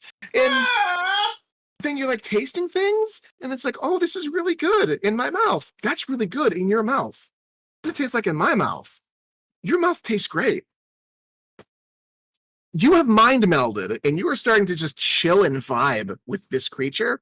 And at about the half-hour mark, you're fairly certain that you have reached a new state of consciousness. Sister gets it now. They understand the sky. And you just keep feeding them information, and like a sponge, Sister is soaking it up and becoming more of a complex individual by the second. Diplomacy. So that's what Mbanje's up to. Please tell me no one else got spored during this, because it I gets was about to weirder. ask. Well, I guess the question is, what's the spores range, and how much deck space do we have on the boat? Oh, fuck. Okay, so by raw, it's a 30-foot burst. The boat 30 is foot like radius? radius. It's Oh, a you 30-foot got it. radius, and the boat is about 20 feet. So I'm gonna say it was a little spore burst, just a little puff. Poof. Pulling their punches. Controlled bursts. It's a controlled burst. Those of you who are Yeah, 'cause watching that could on, get real awkward. yeah, those of you who are watching on, you do see that Mbanje is vibing with this creature, and it does seem to be a very pleasant experience. Neither of them seem inebriated. Neither of them seem to be judgmentally impaired. But there is this deep introspection as they stop talking and kind of gesticulate and make shapes with their hands at each other. And it's almost like scholarly, but a little bit too laid back to be, and a little too like close and sleepily to be. It looks quite pleasant. Maybe I shouldn't put words in your mouth. It might be pleasant. It might be weird. You be the judge. I'm just here to facilitate. Now, Mbanje is 100% feeling this. Also wondering, like, his dreams with the Fey kind, comparing that with that something, anything close to this. It is dreamlike. This is like a waking dream, just without some of the confusion. In the same presence of mind when you are dreaming of the summer court and the fall court and the winter court, the court dreams that you have, where everything is more. This is definitely an everything is more situation. Tastes are enhanced, the vision around you is enhanced. You're picking up on details you didn't pick up on before. It's very, very dreamy and pleasant.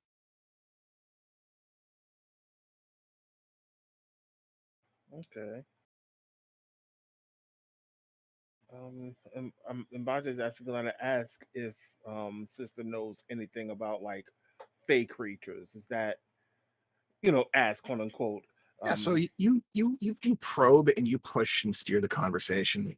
This is going to be toward the end of your session, your sesh, and you're like find yourself almost in this mindscape where in the back of your mind shapes and colors and settings of a world have been put in place. So you're having a conversation in the real world, but also one in your mind, in a place in your mind. And while you ask this question, um, you feed the idea of what the Fae are. You explain, well, this is the Fae folk, the Fae wild. They're not from here. They're from a different plane, not quite reality, but extra reality. They're from beyond. And you list a couple of creatures and what you know about Fae creatures, their characteristics. And sure, it takes a short while to think, and This one does not know specific fae things. Um, this one knows of, you call them fairy dragons. This one has memories of those. This one does not know if they're still extant, or if they have succumbed to decay.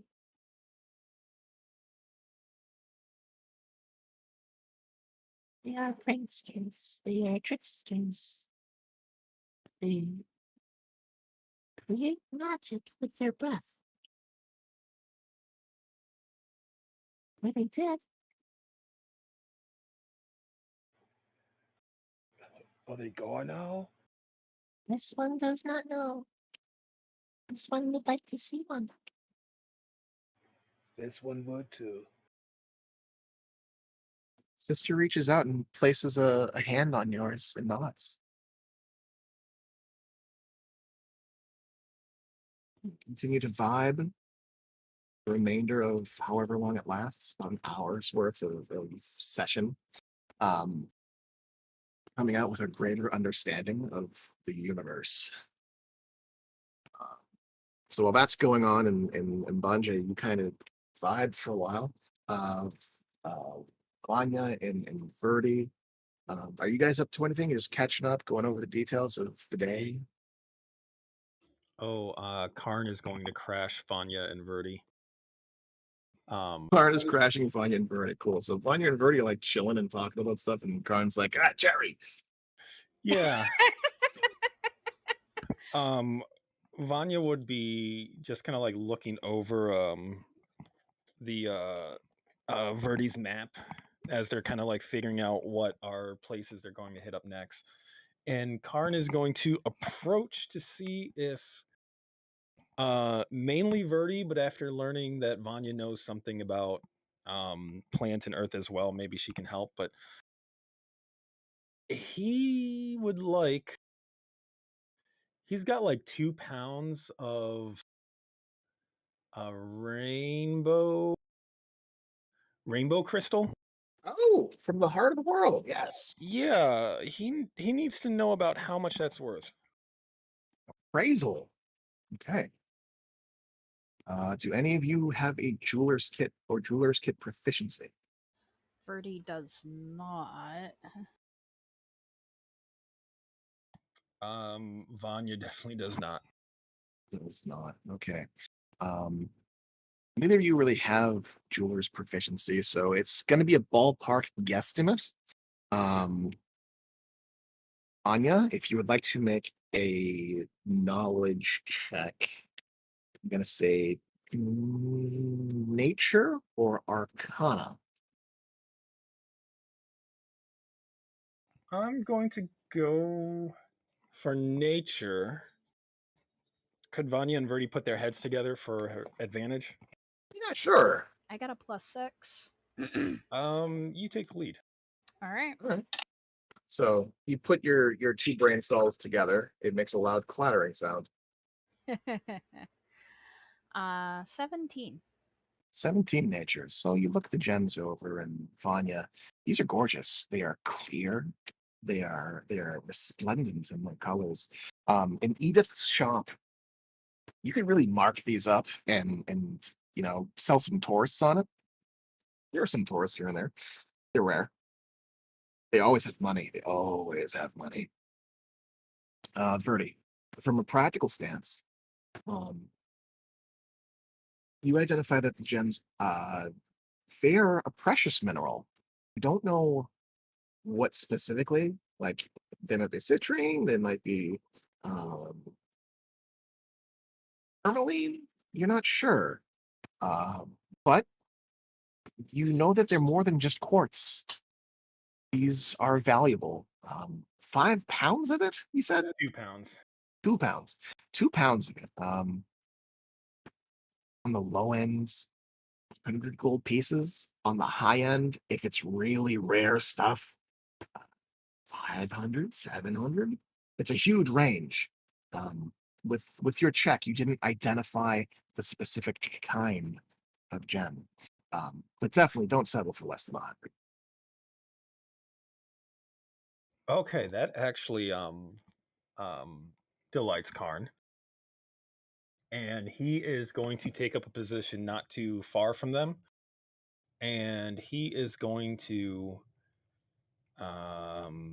take out a quarter of those stones and start arranging them on the ground in front of him.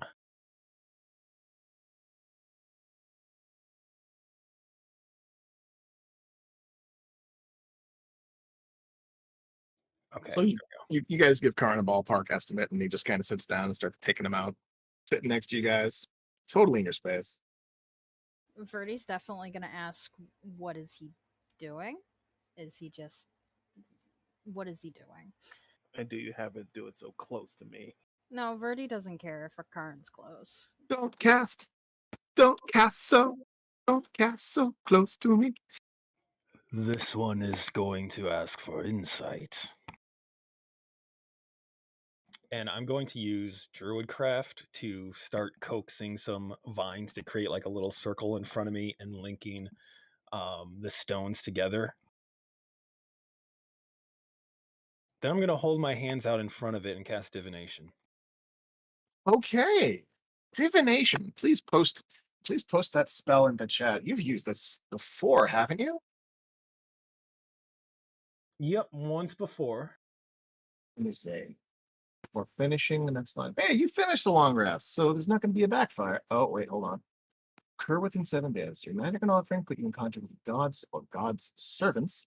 You ask a single question concerning a specific goal, event, or activity to occur within 7 days. The DM offers a truthful reply. The reply may be short, phrase, cryptic rhyme, or an omen. What is your question? Reach out to the cosmos to query it. You sense something is listening. All right, I know we're close to the ziggurat. I know we're going to be heading to it in a couple days, and I know there's a connection between the ziggurat and the Koboloi. And I don't know exactly what to expect, but I need a little more direction. So Karn is going to ask, will this one find any information on the Ciela or the Ciela's capture? Captors within or around the buried ziggurat? For a short while, there's silence as the world around you grows quiet and cool, despite the jungle air being normally so humid and hot. As you listen to the sounds of nothing around you, faint tapping sound.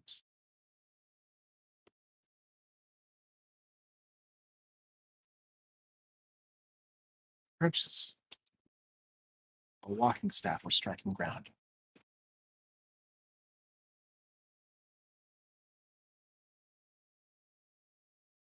Hey, you might find something in that direction. Eager eyes can find purpose in all kinds of signs. Looking for that one specifically.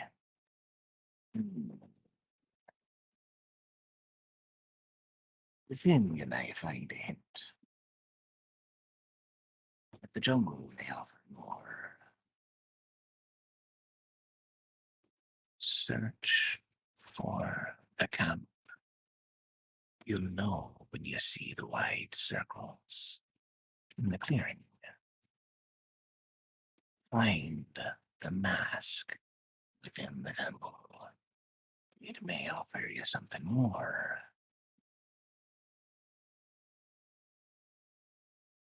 Be careful what you go looking for, Warden. As you find yourself in a precarious predicament. Eh?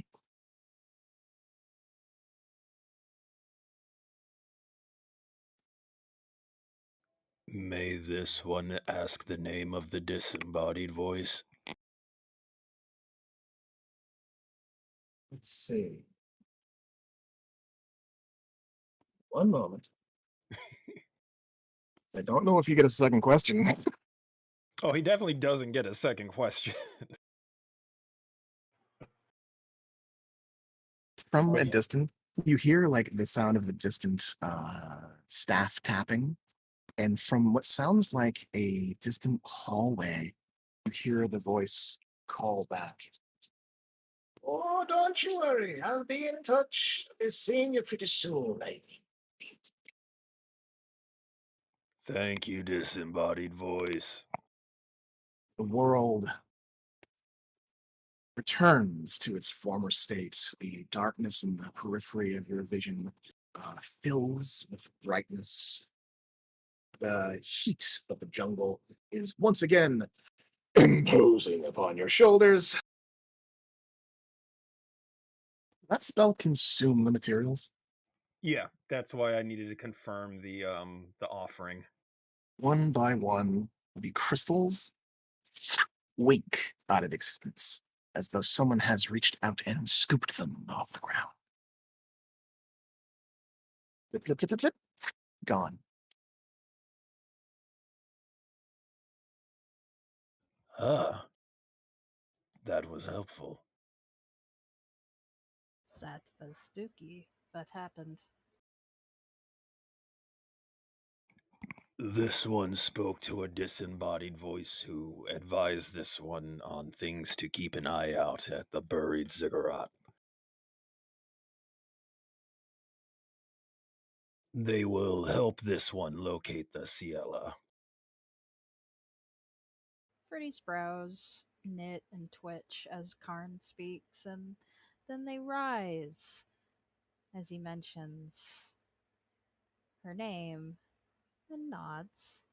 Oh, um, will you?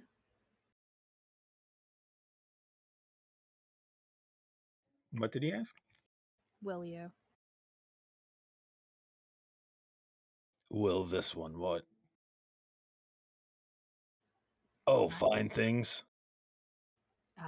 Yeah. Maybe. This one was told to keep an eye out. There is a mask in the temple, and there is a campsite with. Was it a wide stone circle? What? Wide circles With in the, wide circles. Within? within a clearing of some kind. Look out for the wide circle within the clearing, and that's how you'll know.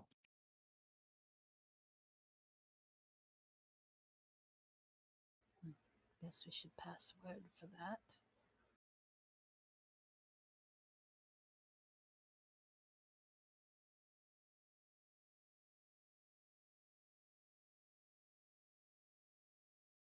Okay.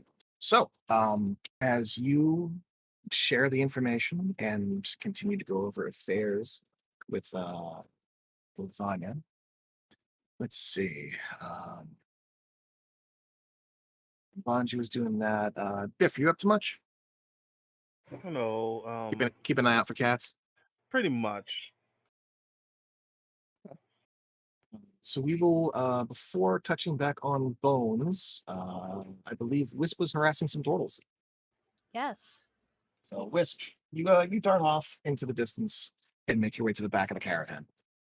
You find a number of the local folk walking behind the humanoids and the wagons.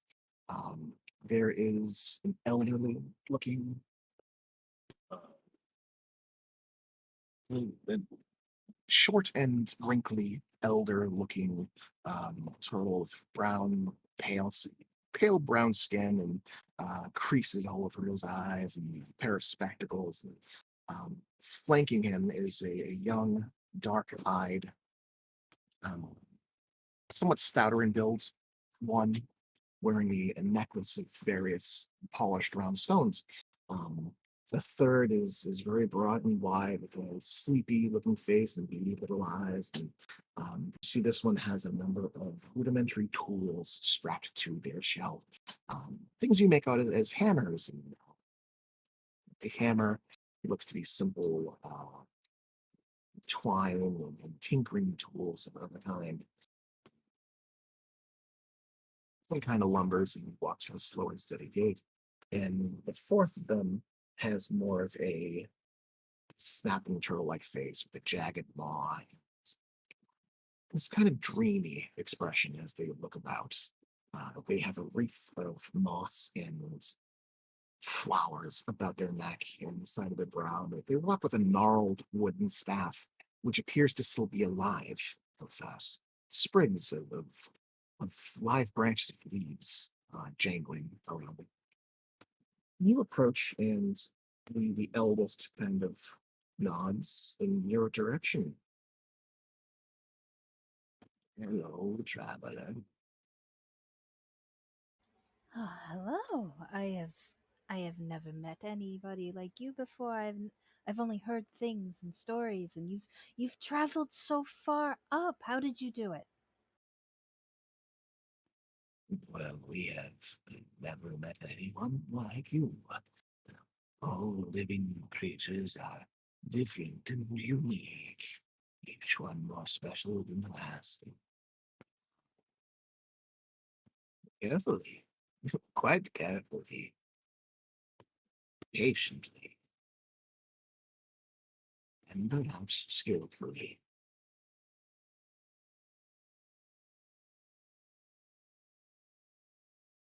Well, Wisp is definitely going to be asking them all kinds of turtle related questions. What questions? So Huh? you just hang out with turtles for a while? They're going to hang out with turtles for a while. Basically, what they're going to do is they're going to ask them and kind of from what the stories that they've heard from the spirits that they've met, try and match up that information with direct information from actual turtles. Okay, cool. So you're cross-referencing the rumors, the various rumors you've heard. You're getting the Yep. actual truth. Yep. So I'm gonna say that Wisp is spending the rest of the day with these turtles, at least until Oh you break yeah. camp. Oh yeah, definitely. Okay. So you walk alongside with them and get to know them better, and you learn about their little cove town and their guardian deity who watches over them, Ogofed.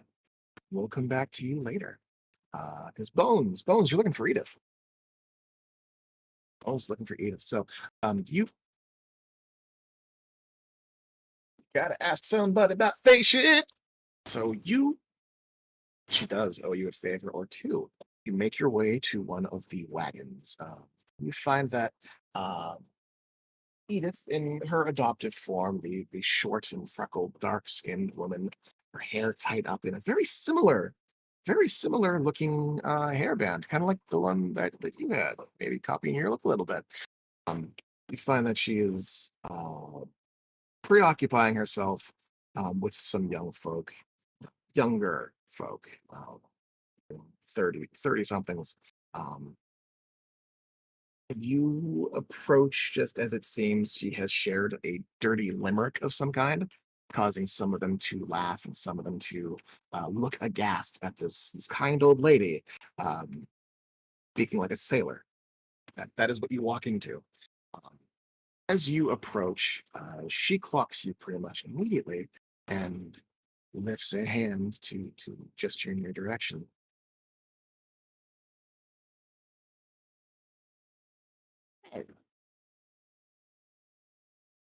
I was hoping to speak of someone a little bit better looking.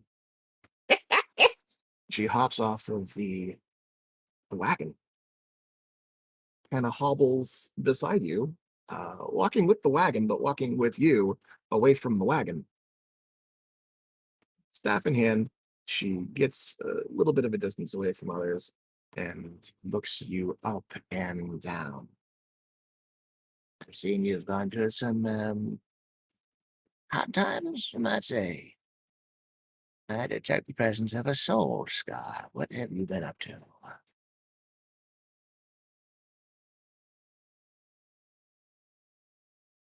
You know, magic farther than it should have gone. That's all I needed to hear.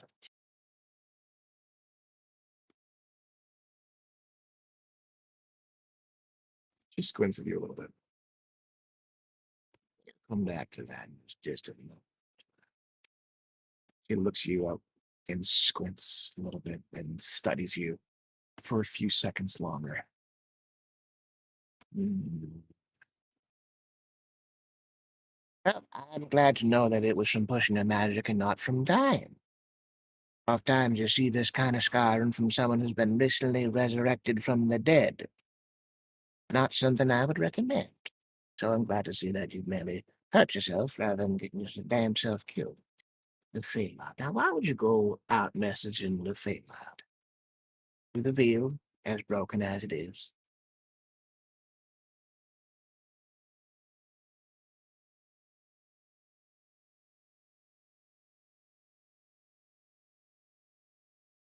What happened to I see. She kind of clucks a little bit and rubs her somewhat hairy chin. Andrews, how did that go?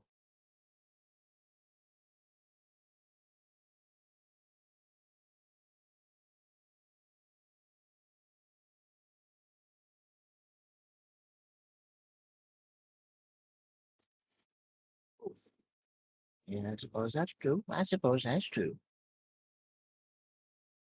I take it you did not like the answer that you got.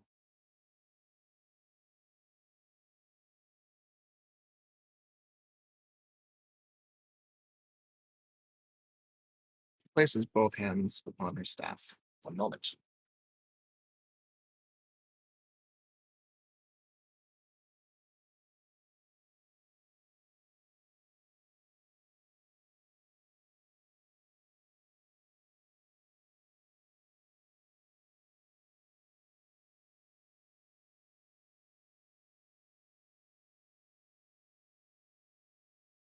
The Ashen woman. The Ashen lady. The Lady of Ash. Yes, I do know a thing or two about her. She's one of the old ones. One of the really, really old ones in the fairy courts.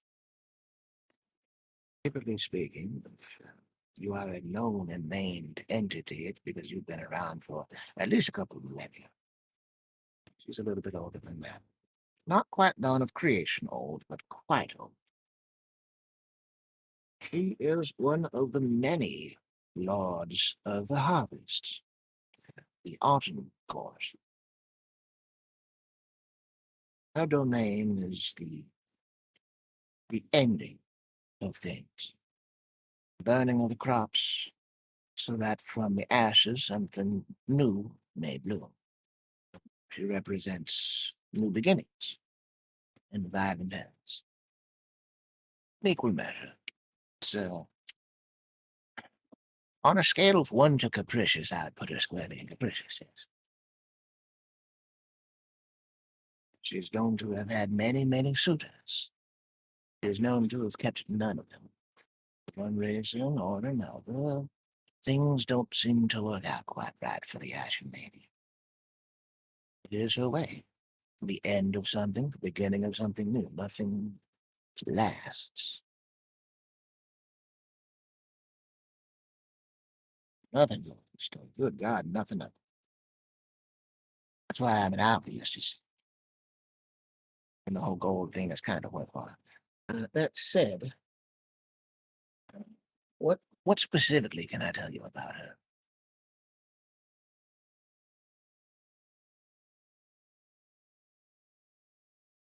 A pact with an archfey. Oh, That's a mess of trouble. That is a mess of trouble. And I think the way to find out there is maybe the, a selection of spells within the divination realm to learn information you are not meant to know. There are things out there, Jack. Things that watch, and things that listen, that know everything because they have seen everything. A spell like this, you could reach out to one of them and ask them questions regarding that to find out what this pact may have been. But, it is a big but. Information extols a price. The things that watch and keep the ledger books, they like to receive something in kind. Options. You could attempt to reach out to the celestial realms, the divine. Reach out to a divine entity, ask it a question, perhaps get a straight answer, perhaps not. You could reach out to one of the oracles and accept whatever price it may ask of you. You're a busy girl. I would not recommend that. They like irony. You like to move. They will probably take your legs. You could reach out to a keeper of secrets. Another archfey. Perhaps a devil. But not a demon. You. Oh, good God, please, please, please be careful. But if you are on amicable terms with an archfey, you may be able to reach out to one that you know. The devil that you know oftentimes is better than the devil you don't know.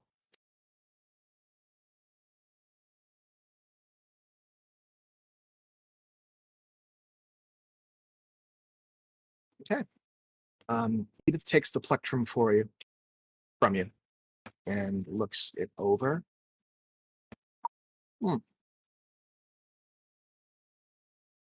Made from the ivory of a white stag. Classy. I know nothing about this. She hands it back to you. Whoever it belongs to has a penchant for the theatric, I imagine.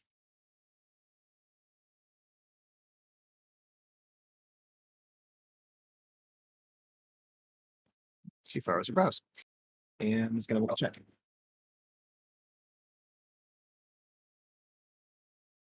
It's a brow slowly. He does.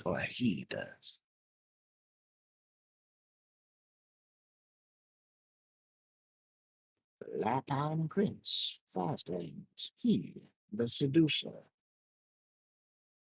Oh, you can pick him. You sure can pick him, Gadget. She sucks your teeth. She nods, and her fuzzy brows are a little high on her head.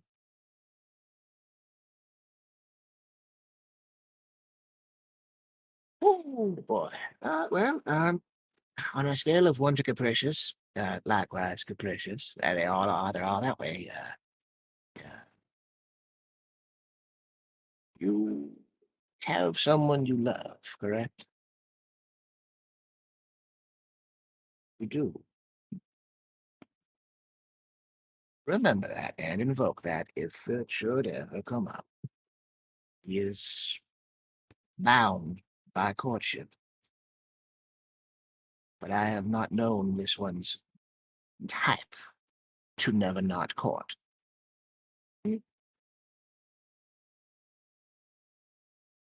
Keep that in mind.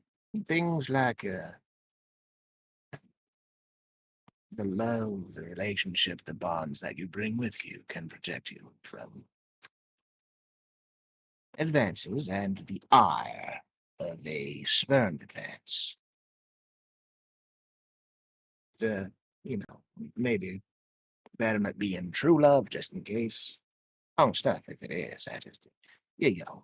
Y'all young, talk about true love and being around forever. Then suddenly there's complication and all the chips fall flat on the table and that true love ain't so true some more. I am projecting a bit too much today. That said, if you can reach out to him, perhaps he might give you information. Uh, if you're on really good terms, he might give it to you for free. If he's not on good terms, he almost always take performance in exchange of a deed, or a deed in exchange of performance.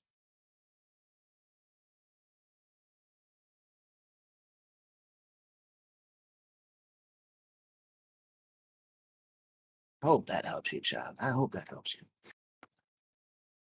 That said, I only know of one means to enter the Feywild as it stands. You could certainly attempt to use that spell again, scar yourself further for your efforts. Well, as I understand, you got a pretty fast boat. Paris landing is a few days' travel if you go on top speed. Unless, of course, you find another means to the Feywild before then. You're canny. You're not.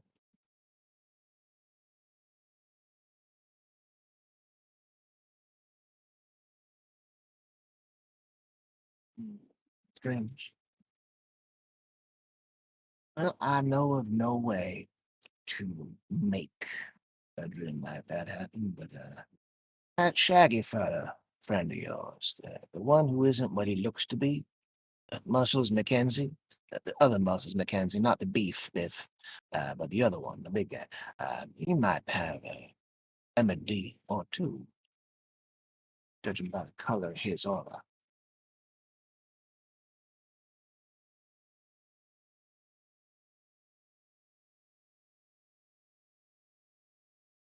She nods. Well, that's about all I can help with. Got more questions? I might have more answers.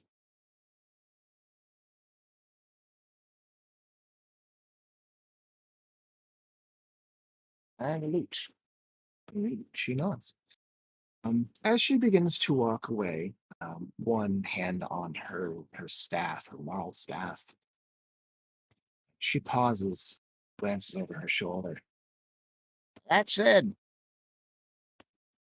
if you don't have the money to buy a lute, you could always commission a performer in your stead. Chosen champions. Another one of those rules of the Fey folk. Just be careful how often you exploit it.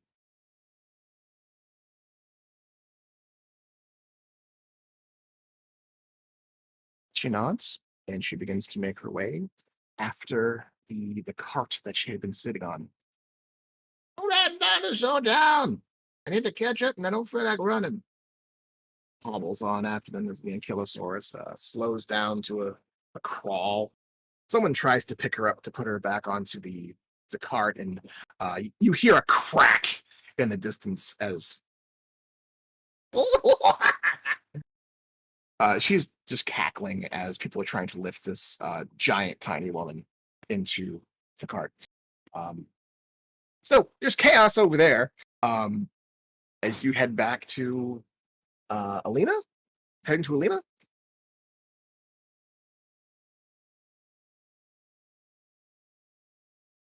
Yeah, you don't have to role play with yourself.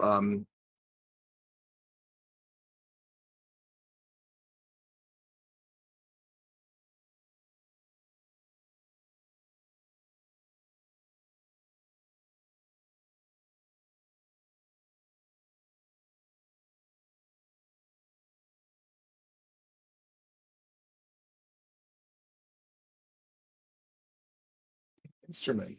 Okay. All right. Cool beans. So you catch up with Alina and devise a clever plan to paperclip. Um, cool. Check over my notes real quick. Okay, so this has only taken like a few hours of your time to get acclimated, to contact a god question mark, to talk to a witch, a hag question mark, to talk to some turtles exclamation points. The day continues on. It gets hotter in the jungle. Yes.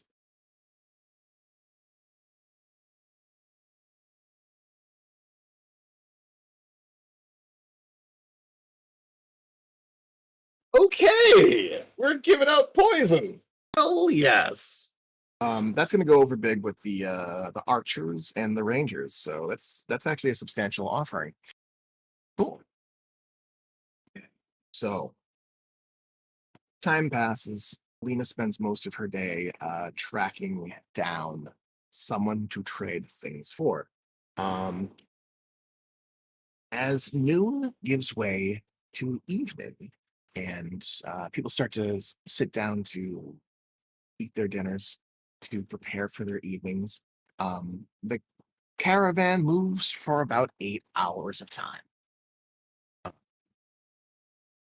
And we're going to end up over here, one pip closer to the ziggurats. Now, you all see as the caravan and its movement, strangest skills, is going to have the strangest skills. You see that there is a cordon being formed. Fighters and rangers are taking point facing the east. Last census suggested that there were more undead in that direction. So they're forming barricades, or at the very least, watches. As far as evening activities, is there anything that anyone would like to do? Anything that might further your agenda? We're talking reconnaissance. We're talking crafting. We're talking, I don't know, divination again, because why the fuck not at this point? Um, anything along those lines?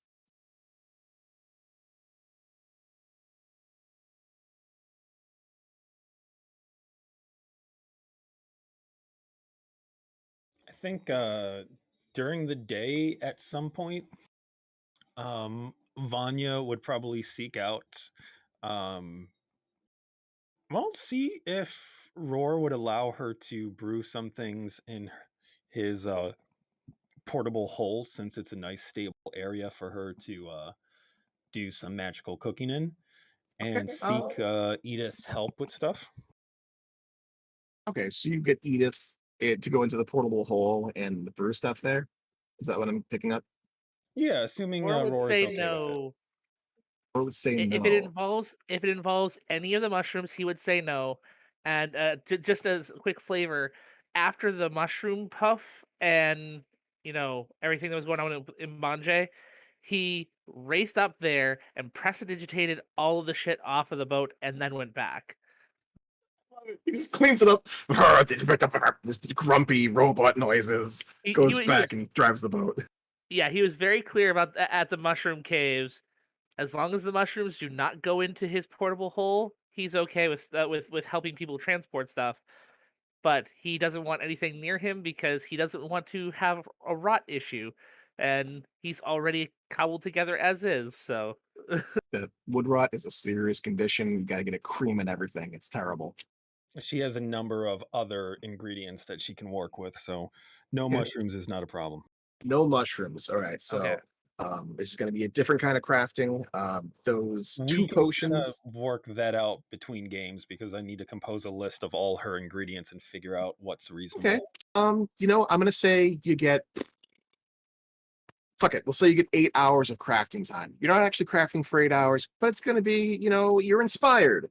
You're working with Hanging out, we're chatting. Emmett, you're working with Edith. You're chatting. You're hanging out. You're maybe a little Twitter pated and inspired because maybe conversation happened. I don't know. You're a big girl. Figure it out. But yeah, mark down. You get 8 hours of crafting time with an assistant in a lab. So we'll figure out what that means. I think brewing rules are different, so it's just a flat 8 hours, but you're gonna have advantage on the checks.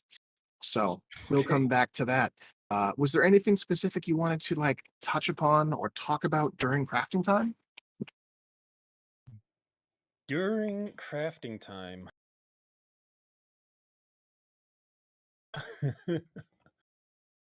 um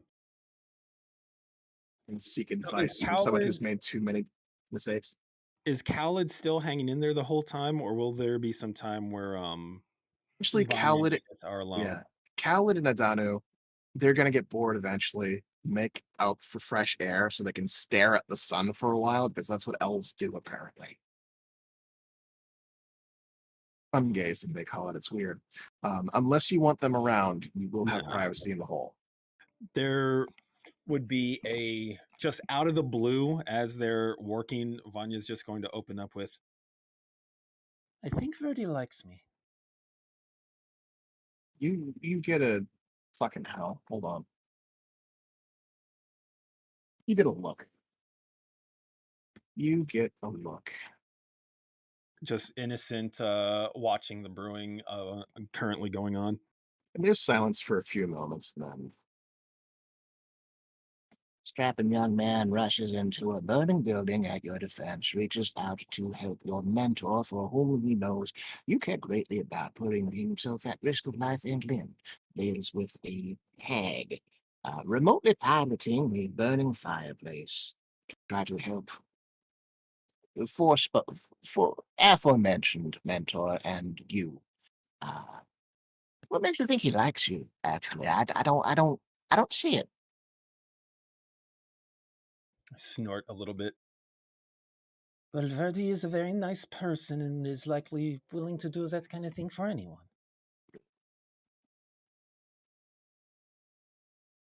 He has never shown very much interest before, Maybe true. but that is also just the way he is. So what makes you think it has changed? If it doesn't show interest, what makes you think that he's interested now? He seems more nervous when we're together. I'm sure it's not because he knows what you are. You can change how people see you. I don't mean to be a downer, but it's true. I think he has suspected something for some time. Hmm. But at the caves, I think there was a moment. Let me ask. He acts different. He acts nervous. Talks to you. Where do his ears go? Oh, Jeebus, would that be something I noticed?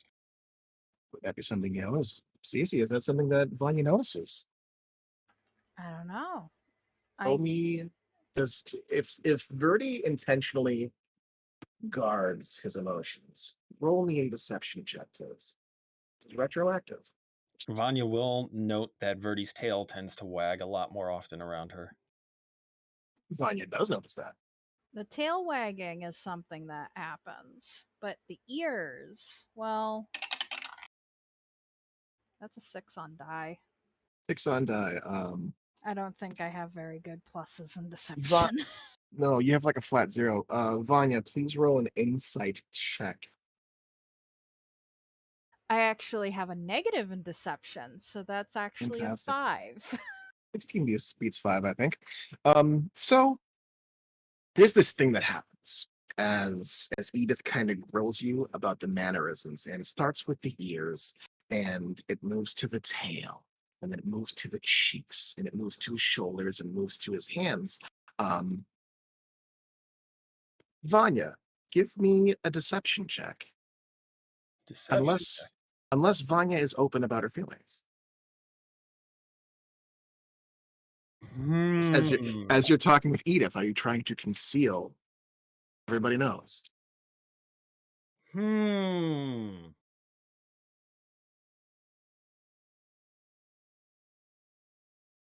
Oh, that is a good question.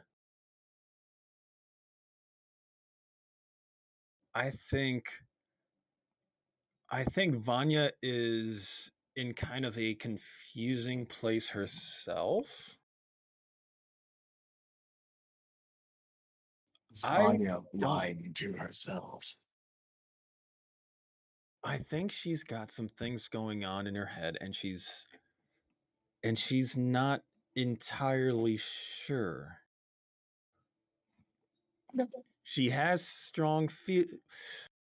As I puzzle this out, um, she has feelings for him, but I think there's also a fair amount of concern about herself and where those feelings are stemming from. Okay. So she wouldn't hide her interest, but she would look. Edith might pick up on her um Reticence. reticence, her caution. Okay. Not going to roll for it because this is a conversation that's just unfolding. So you move from his ears to his tail that you see twitch to his shoulders that are kind of lax and twitchy, and his hands that he can't seem to really know what he wants to do with when he talks to you. And as this kind of unfolds, Edith hits you with the Well, I can't say for certain how he feels about you, but you seem to notice a lot about him. Now, whether that is a predator studying her prey, or someone who is generally enamored and delighted by the strangeness of a potential intimate companion, I can't say. But you seem to see a lot in him. Either he's terrified of you, or he's terrified of being honest with you. He's a strange one. I don't sense much of that.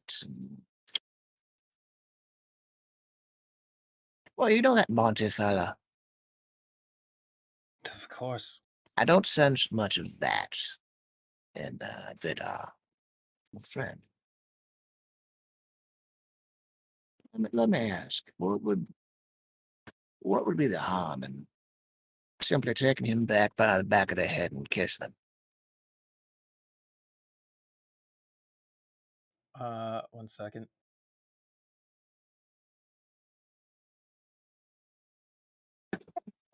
what? Are we rolling wisdom saves? That was a Constitution saving throw to make sure she doesn't like overturn her pot or lose control.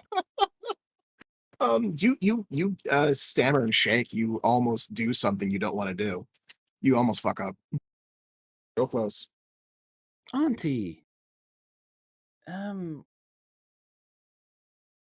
don't think there would be much harm. Oh, there's certainly more chaste than the other thing I was going to suggest. Why don't you simply be straight with him? Ask him, how come your ears so droopy? How come your hands so fidgety? Why you keep wagging your tail like a happy puppy when you see me? Are you happy to see me? Do you want me to stick around? Would you like to go somewhere nice and quiet and talk? That is like a deer. If you move too quickly, he gets startled. Why you take him somewhere quiet and grassy and sit down and talk in quiet and soft terms. Maybe bring him a snack.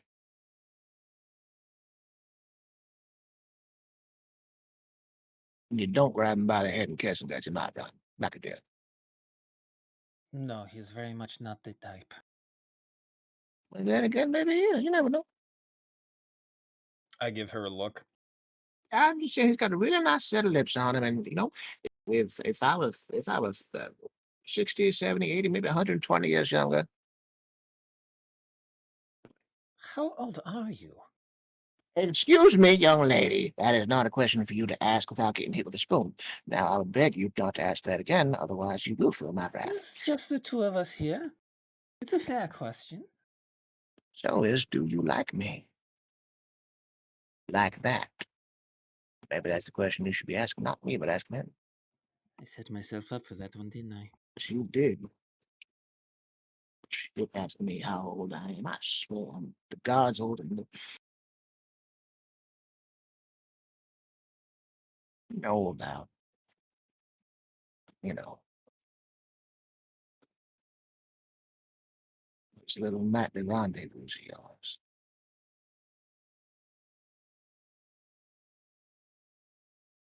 My expression sobers a little.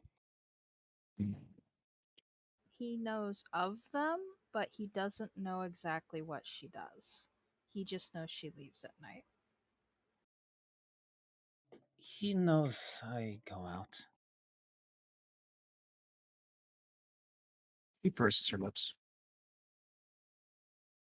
I can't say for certain if that's going to be a hitch on the roadmap of whatever this is.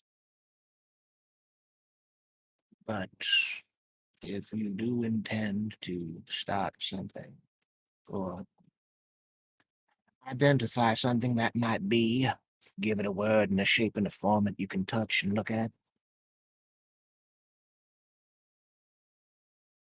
Honesty is the only way to go. Don't beat around the bush. You've already been good about telling them who you are and where you're from. You should be no less honest about what you do and what you need.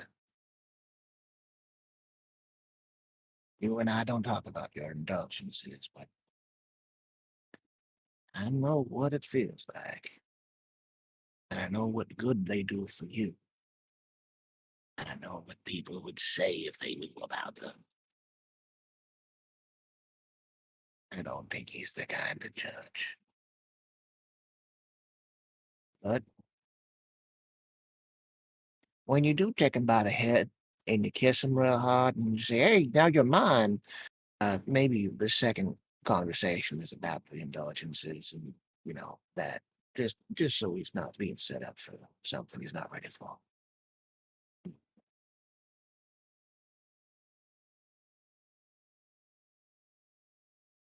Was there anyone that you cared about? Oh, good God. I prefer you ask me about my age. God damn, woman. Well, it's just that you have a lot of good advice, and I'm curious. Lifetime ago, I was. Yes, there was someone I cared very deeply about. And, well, the funny thing about humans is, they die. And then you're by yourself. Sometimes you look for meaning and companionship and friendship, and you find the wrong people who are ready to take advantage of that. So yes, I did, and it was very, very good, and I don't regret it.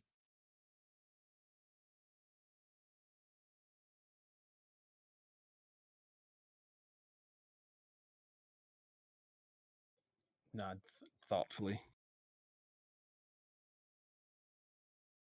Another thing, only get youth once. You might live for a long ass time, but you ain't gonna have all of this. She gestures at your porcelain smooth skin. All this. No, eventually you're gonna get One of these, and she points at her cheek, but there's a big ass wart with hair coming out of it. These, and she pulls her in her lips, and it's just wrinkles, and like the bottom gums of her teeth are all kind of too low for the teeth, and Oh, some of heaven these, and forbid. points at her crow's feet and pulls her eyelids down a little more. I adopt an expression of exaggerated horror. it's horrifying. Mortality is horrifying.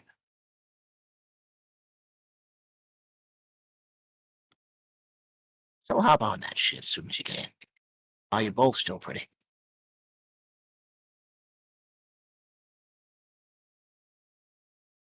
I certainly appreciate the vote of confidence and the enthusiasm.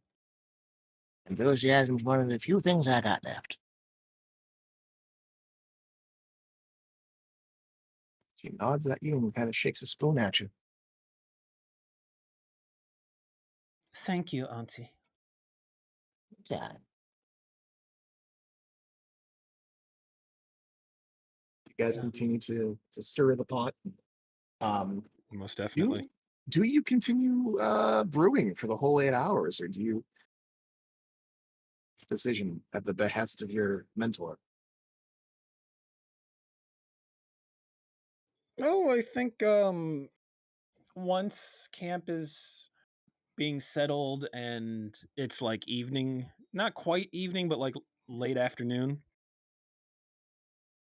I will probably ask Verdi if he'd like to go for a walk. Okay. Oh no. Oh yeah.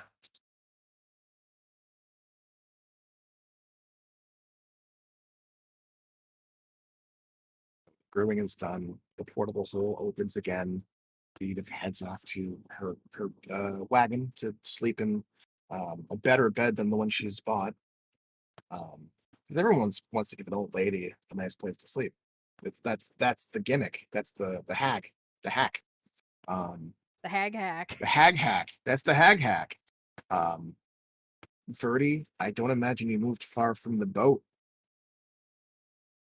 No, Verdi mostly spent their time going over notes, uh maybe talking to sister a bit. Not really into the idea of sporing. Kind of he likes the idea, but there's a time and place, and Roar was really upset the last time you spored, so we're gonna not do that. So, with the best of his capabilities, he'll communicate and talk and Sure. ask questions about, like, you know, the cave system, how, like, not how long, because that's probably ungraspable, um, but, like, generally what they do other than just guard the the Underdark entrance, Yeah. or what they would do if something tried coming out, and so on and so forth. And So, just a quick brief. As you chat with Sister and Banjay nearby is just kind of filling you in with information. You discover that Sister is their grasp on language is increasing. Um, Concepts and ideas and feelings, things like that, are beginning to weave their way into their lexicon. Um, you see this creature is growing more complex over time. So you ask about what they do. And Sister explains that they're they're not sure why they exist. They don't have a real clear grasp on the end game is. They know that they watch the Underdark, and if something should make its way through, well, they'd like to study it. They'd like to talk to it. Um, there are people that occasionally come to the opening who talk, trade, but never pass through. There are monsters that occasionally come to the entrance and are generally destroyed, absorbed. Um, their experiences and their biomass added to the colony. This is fuel. oh, that's creepy, but interesting. I mean, girls got to eat. Um, Yeah. the network of Mother's network, Mother's senses, Mother's eyes and ears, and extension of herself, different colonies. Um, those allowed Mother to learn. And if nothing else, they, it, sister, all of them are interested in learning. And if there's one thing they like almost as much, it is interacting. It's sitting next to Mbanje and experiencing both the things that Mbanje has experienced and the new things the sitting beside, leaning against the feel of the cloak. Roll me an insight check.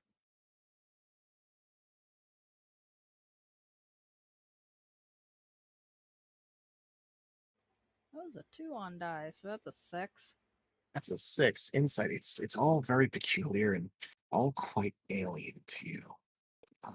But this thirst for knowledge, at least, and this thirst for new experiences, that's something that resonates with you a little bit.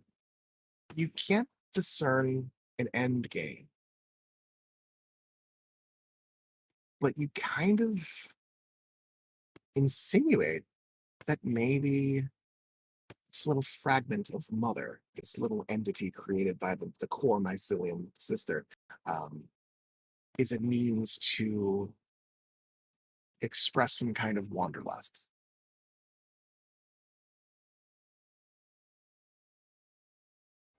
With Your conversation ends.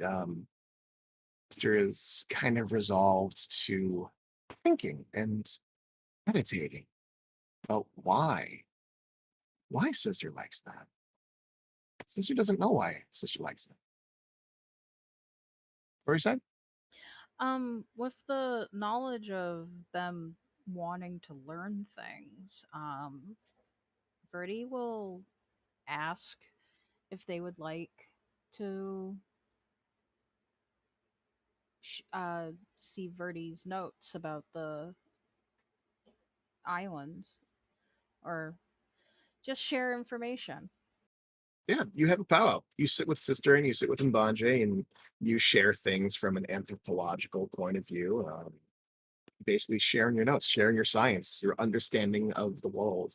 Um, and at a certain point, sister does offer, um, although you didn't like the idea of mind melding before, um, that's something that sister will offer if you change your mind later on. It's around that time, Vanya, you do find Verdi kind of sit down with a bunch of papers spread out.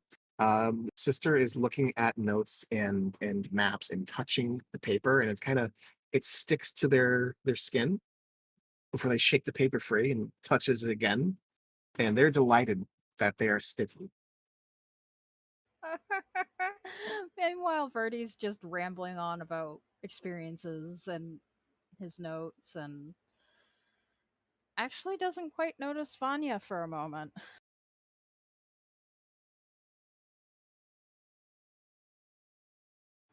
And Banje probably has higher awareness at this point, even though he's like paying attention to the conversation. We'll probably see Vanya. Oh yeah, Vanya's hard to miss, but Verdi's a dumbass. So Verdi has a gross passive perception, but he is focused on. He's in his element right now. Yeah, Basically, thinking in straight lines is what I like to call it. so he'll just wave Vanya over. Um, Not really. He won't say anything only for the sake of not interrupting Verdi's train of thought and explaining things. I think I would circle around behind Verdi, so I could just kind of like lean over his head and look down at what he and sister are looking at. Maps and notes. all the sketches and various drawings that he did. Like he has all the drawings out from where Zillaras's landing was. He has the drawings of the caves where those shards of crystals that Karn showed earlier came from, and little sketches of like the little rock people that they encountered, sketches of Bulgup and his tribe that at the what is it called? The watering Red Clay. hole, The Gripply habitat. the Gripply, and like sketches of the Barroth and the Ant Hill Mound. that he totally toppled over after and ate all the ants out of. Ate so many ants. He ate so many ants.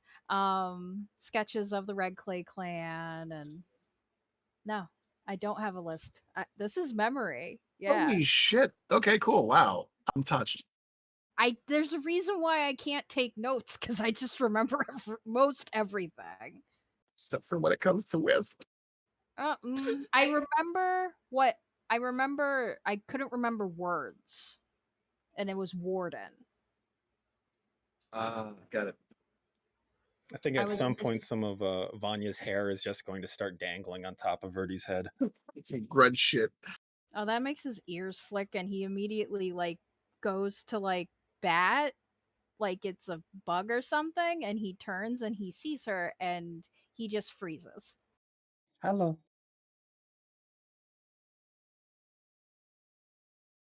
Hello. He just blinks a couple times. He's kind of been here for a couple minutes. We just didn't want to interrupt you because you were on a roll. It was pretty cool to see, actually. Didn't know you drew so much. Verdi is an excellent drawer. Yes. I'm sorry. I don't get startled. I am startled. You startled me. Oh, you most certainly get startled. Well, I mean, I usually see someone coming. You were fully engrossed and I did not want to interrupt. I I You appreciate get very it. animated when you are talking about the things that interest you. Yes. And then Verdi will explain to Vanya what he was just doing with the mushroom, which is explaining things because they want to eat knowledge. For some reason, Verdi doesn't want to let Sister Spore. Not But on not on the boat. Roar was very upset and he needs to drive the boat.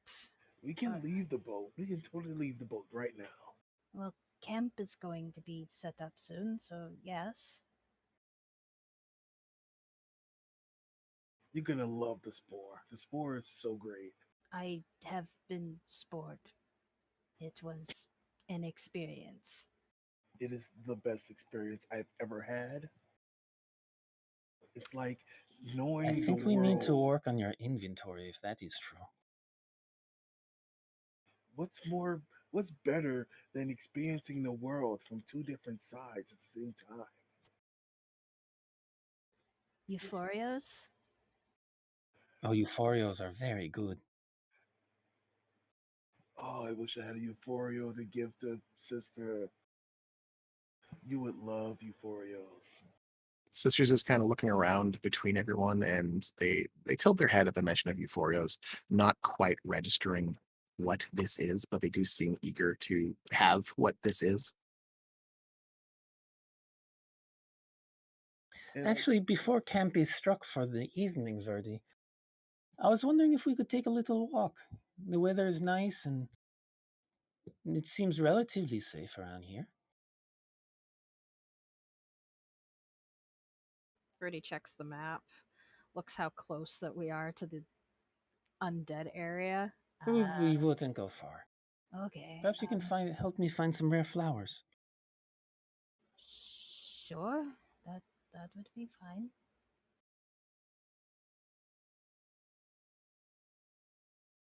Excellent. Bright smile. um, He I'm gonna, has no idea. I'm gonna miss seeing all of these drawings. Verdi, I'm totally gonna have to get with you later because this is cool. This Barrett drawing is pretty amazing. It's like it's a very rough sketch, but it's detailed where it counts. Like his style of drawing is very quick and to the point because usually he's doing field notes really quick. So he has to get down and it just captures the moment and the movement of the area. like the caves and stuff like that. He didn't draw every single little crystal, but he drew like the general idea of the crystal, and then Gesture drawing. well, gesture drawing's a little bit different. That's like the pose of a person. Um, Just a quick sketch. it's a quick sketch, but like but off to the side, he would actually have a detailed drawing of one of the crystals with notes saying these things were growing here. And although he doesn't have anything, he doesn't have colored pencils. He just has the graphite. So he writes down next to it like what hue each shade is and goes from there, like the details of the notes. Hold on 1 sec, guys. Uh-oh. Someone's calling him. Oh boy. Spam, hopefully. It's the call to action. I was He's being- hoping his mom like butt dialed him or something. Might be work related. Yeah, none of these options are good at 10:30. Well, I mean, they it's close at 10:30 on Friday night. There's another half hour we're open, so yeah, they close at 11 on Friday and Saturday nights. I still like to think that he's Batman, which is why he's always tired. No, that's Bum, the ba-da-ba-bum, that's- ba-da-ba-bum, ba-da-ba-bum. that's the sleep apnea and the diabetes. So he's Catman. He's I'm a Catman. cat man. I think he's trying to tell them how to. How to close it, leave him alone. Yeah, I think the Z out didn't work, so they're like panicking. a kid got into the ceiling. How do we get him down? You leave him there. Security system will trip. He'll be fine. He'll get the roof water and be hydrated. It's just one of the pizzas left over from a party. Pizza bones. That's all he gets. Who? Oh, actually, Biff can do it himself. Never mind. Never mind. Biff can be by himself, I or mean, Biff can go talk to Wisp Biff because will he go was talk to Wisp. fucking side eyeing them. Biff actually will go talk to Wisp. Karn actually has a conversation to have with Biff too. Oh snap! Wisp has a conversation with Karn. Let's do this. Okay, what did I just walk into? Plans in motion. Oh, cool. Sorry about the what just happened. There was a technical issue on Zing out drawers. Long story short, they can't get the Z report. I'll figure it out tomorrow. Whatever. Where did we leave off? Verdi and Vanya going on a walk. Yeah. Yep. Okay. Talking about doing more stuff with Verdi, and Verdi talking about the notes. I was just explaining Verdi's notes. Yeah. So as it seems that Vanya and Verdi will go off for a walk, Sister looks to Mbanje. We can leave the boat. Can this one touch grass? Absolutely. If you'd like to do that, we can go now. Yes. And Banje will direct. Do I have a spell? Cast Yes. Toss Mushroom at level 1. He has a spell called Catapult. Touch Grass.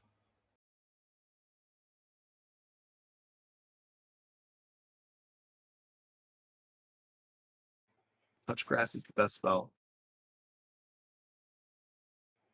I have jump, long strider. I don't have like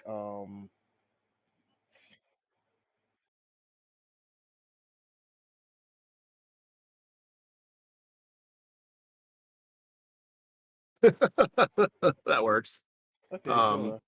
Yeah, the boat should come to a stop eventually as the camp begins to get formed. So the boat comes to a stop, docking in the grass for the evening. Gangplank is rolled out. And Bonjay and Vanya and Verdi and Sister make their way off the boat. Alina also has left the boat earlier to find a loot, perhaps. All right. So, Verdi and Vanya, you guys make your way toward the edge of the camp, toward the river, where you'll have a modicum of privacy, so you can talk about things and look at the stars and have a nice chat. And Bonjay and Sister, you guys meander about the camp, and um, eventually you guys will run into Nerexus and discuss what the fuck a myconid is and what it means to be a myconid, and um, get introduced You want to us the four? commission. No. Um, Negative. But eventually, Nerexus comes to meet the diplomat, Sister.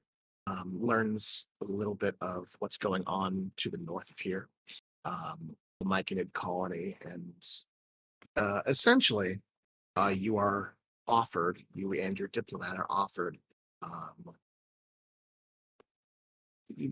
information, resources, the protection of the caravan as you move. He recognizes that, yes, this is a person, this is a neighboring tribe of some kind. Doesn't quite understand how it works, but it doesn't take long for Nerixus to basically give his blessing. Not that you guys need it, but you're an organization. Talk about talking to Karn and Biff punching a mushroom, and what else did I miss? Biff's not punching mushrooms. Not when they might actually talk to him now. Hey, Biff was considering heavily talking to Wisp. Karn noted he had to talk to Biff. Biff has a couple stones that he wants to sit down and identify more fully. okay. All right. So, order of operations. Biff, you would have had time to identify stones during the transition from dawn to dusk. So, which stones are you looking to identify? I know you have jeweler's tool proficiency. Indeed. Going down to it.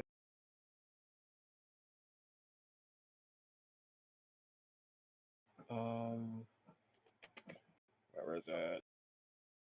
Okay, fist-sized mineral going from white fading into a sunset. Unknown type. That was from the Heart of the World. Yes. Unknown mineral from white to sunset. All right, 1 second. Go ahead and roll a jeweler's tool check. It's going to be a d20 plus your proficiency. This is going to be int based, so int plus proficiency plus a d20.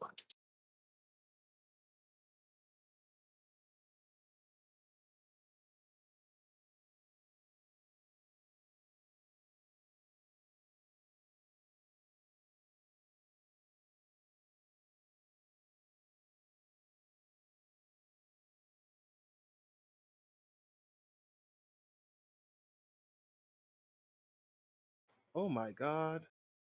Oh, that's a 1d2. Let's try it again.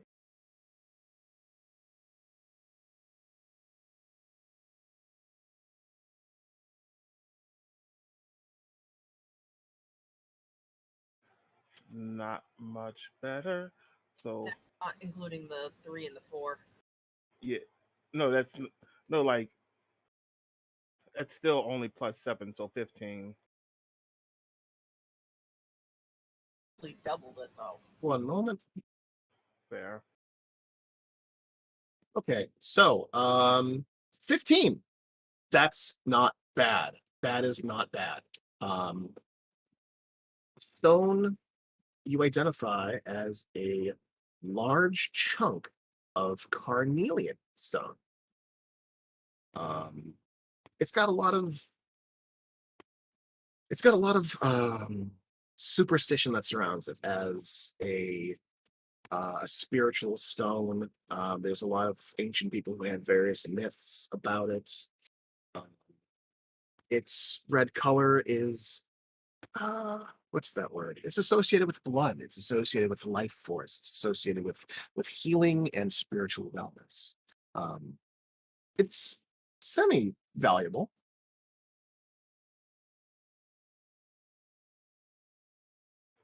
I don't know how to spell Carnelian. Carnelian. Carnelian.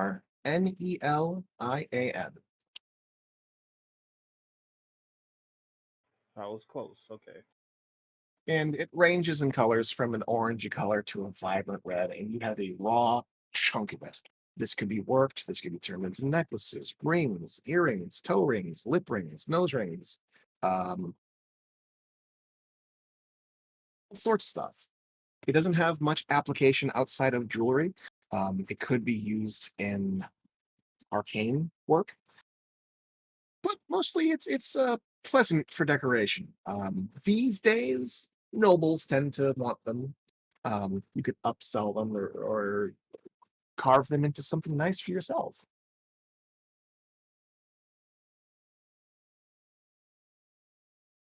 All right. That didn't. Okay, cool. That did. And the last one is um, brilliant, beautiful gemstone cluster with black, white, blue, and purple ochre color from the Gen Elemental Boss Room, rolled with the Nat 20. Okay. Go ahead and roll another jeweler tool check.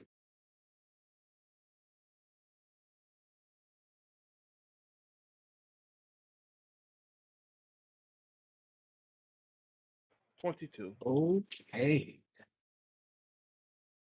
You look this gem over and you study it. You study it long and you study it hard. Seth,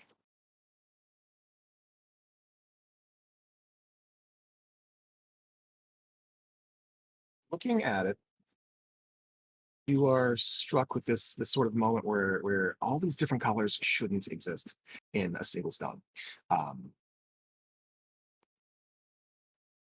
just in terms of geological, understanding of how stones grow. It's the impurities, it's the extra elements that are added to it as it grows. Usually, you find a cluster of a stone of one color, or maybe a color with some bands in it. Um, as you look through these clear facets and you observe the cleavage of the cut and the way it reflects light, you are certain that this stone is a massive chunk of corundum. The red, it's blue and white and black, and ochre. Uh, Black, white, blue, and purple ochre. Black, white, blue. Um, so, had this stone been red, it would be an exceptionally rare ruby. In its current colored form, you have a chunk of raw, multicolored sapphire. It is valuable. It is very valuable. If you can find the right person to buy it, they will pay you a hefty sum. If you find a person to barter with this, they will give you something, services, goods. You can use this to bribe a dwarf, basically. A dwarf, especially, would go head over heels for this shit. A red clay clan tabaxi, you would make best friends with them. Um, an elf might consider you, one of the good ones as far as humans go.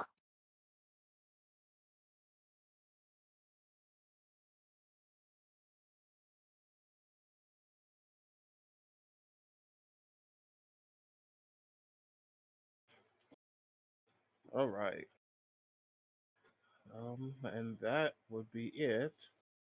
Do have a question. How long has it been since um they left the town? How long has the caravan been on? Caravan. Let me see. 1, 2, 3, 4, 5.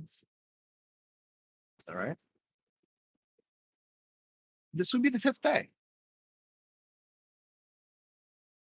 If I'm not mistaken, this would be the 5th day. What the fuck did that post? Sorry, I'm just copying that info. Okay. How long do euphorials hold typically? Euphorios, they're a cookie. Um, Average cookie, unless it's preserved well, is going to go stale in a day. In a box, they can stay good for a week. All right. All right. It's the jungle. It's hot and it's wet. So not in a box, but Biff had torn off his sleeves were torn off for a different reason, and the euphorials he had were put in there. 5-day-old Euphorios kept in torn sleeves. I'm gonna roll. I'm gonna roll a quick die. Fate die. Where's my D100? Calculating HP of a cookie. What has my life become? You're gonna want to eat it soon. It's gonna go bad real soon. It's getting really crispy on the outside, not in a good way.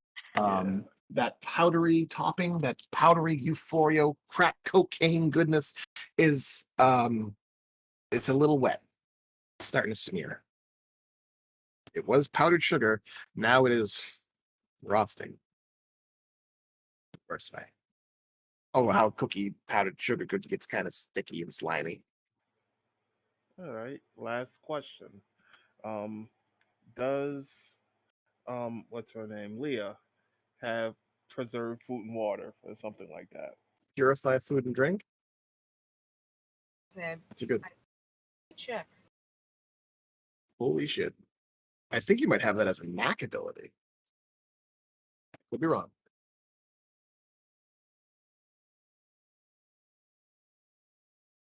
But I was saying, unless you put a knack on my page when I wasn't paying attention, I do not have purified food and drink. And it's probably just clear poison then. Yeah. You do not have purified food and drink. Spell Unfortunate. list. Oh, that's a cleric spell, I think. Twinkle has it. Or Twinkle has it. access to it. Twinkle has putrefy food and drink too. That's class specific. Hell yeah. What level is it? It's Maybe Alina could help. it's a first level spell. It's on my list, but I don't have it. Okay. It's not prepared today, or it's in your class list. You just don't have it. It's not a learned spell. Gotcha. All right. So you do not have it. You metagaming pigeon cuckoo. Does Alina have it?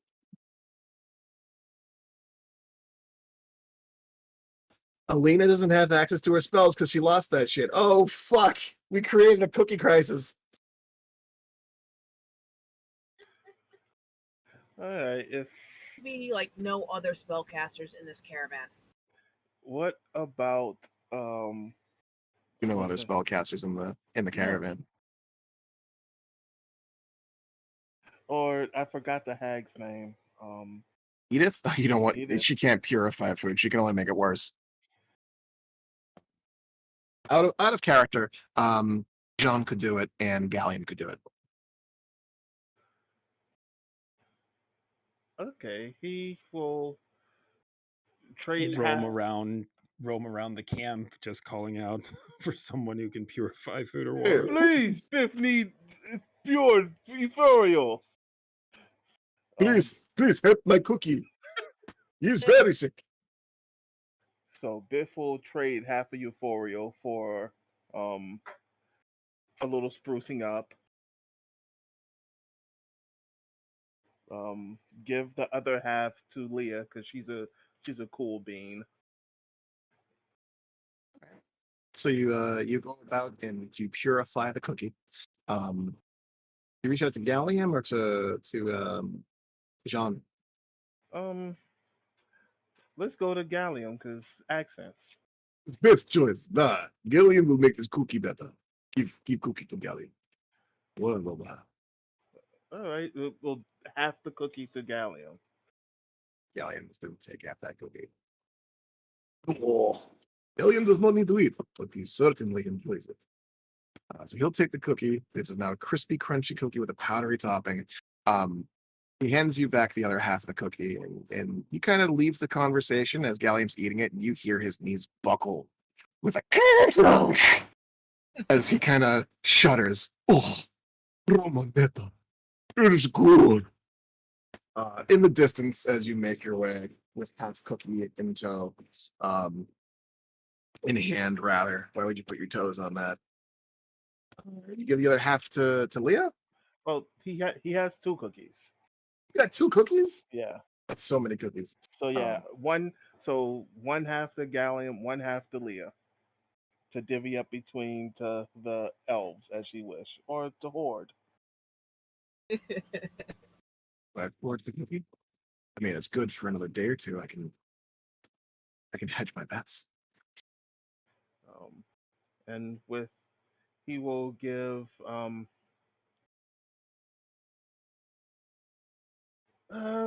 let's give Mbanje a quarter of a cookie to give the mushrooms something to go over. Here's another experience. Right. And with the other 3/4, he's gonna go and have a conversation with Wisp. Okay. So you hand off a quarter of a cookie to Mbanje, and Mbanje gives it to Sister, and Sister learns how to eat food today. Just little tiny nibbles as she holds this thing that's bigger than she is. Before it was big ass cookies.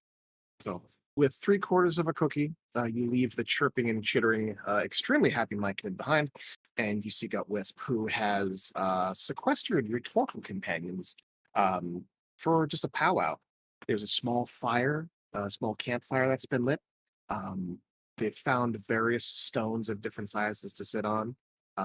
Wisp, you strike me as a cross-legged on the grass kind of cat. Oh yeah. Enter the powwow as Arunk lifts a somewhat clawed hand to gesture near location.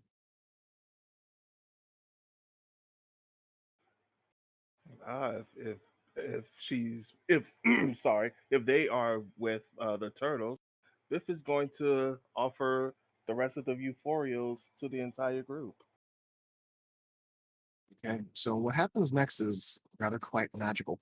As you divvy up this euphoria in little bite-sized little bite-sized pizzas, and hand them out one by one, the turtles look upon them with curiosity, amusement. Aronk looks suspicious, but that's because his eyes are really beady. And one by one, they try it, and you see this moment of enlightenment cross each of them in different forms. Manka, her eyes kind of like cross as they gesticulate and make noises and kind of point at their mouth as they chew. Poe, his eyes just close into these little squints, and they begin rocking a little bit on the tail of their shell. Aronk tries to pretend like it's not hitting him. This is quite good. Thank you. Do you have more? No, I should not have asked. It is very good, thank you. And Yozom, for his part, just bows his head. It is a very kind gesture. Very interesting experience. It's just like the cacao fruit. Cacao flutes. Biff has heard of this. Yes, there are groves of them that grow wild in the deeper parts of the jungle. Many local tribes of humans use these in rituals and pleasure. And quite a pleasure it is. Indeed. Biff will add the cacao fruits to list of things he must try. One by Now, one, they nod in your direction. Um, now, is Wisp the type of tabaxi that can taste sugar? um, it's chocolate. Euphoria is chocolate. Um, just checking. So,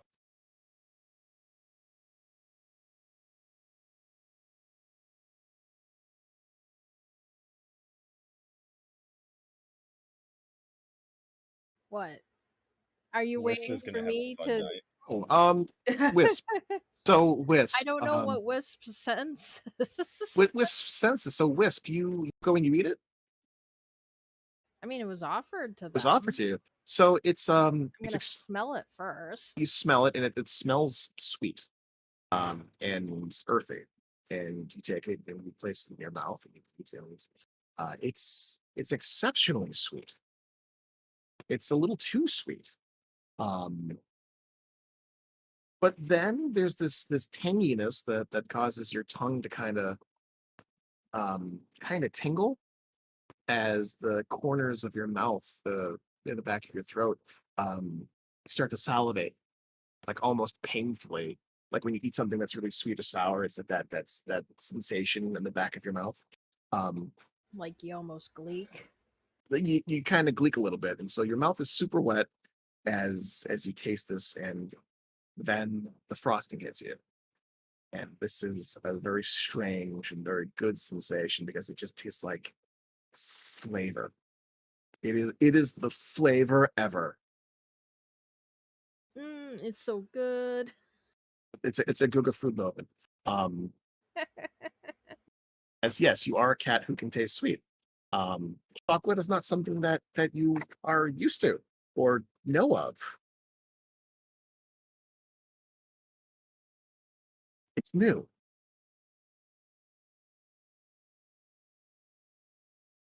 And Biff will explain that it came from the festival of um, Hatching day. Hatching Day, indeed. Um, that name giant turtle Aramag. Aramag. Aramag. Forgot your He's boss's name. hey, it's me. Hey, Um, he's eccentric, but you know, but Biff is working to calm him down, and this is one of the foods from that festival. So perhaps you not give too much hatred towards Aramag.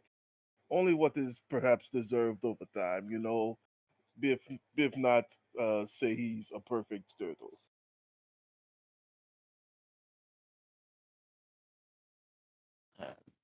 as you mentioned hatred, Yozam kind of leans forward and comes out of that momentary bliss state and shakes his head. Hate Aramag. No, no, no, perish the thought. We pity him. He is claimed by the material to hoard and take and consume. Perhaps we had misconceptions about the relationship between he and his people. But we can still hope for better for him.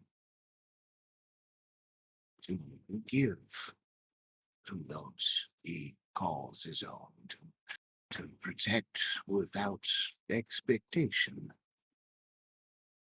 It is good to give.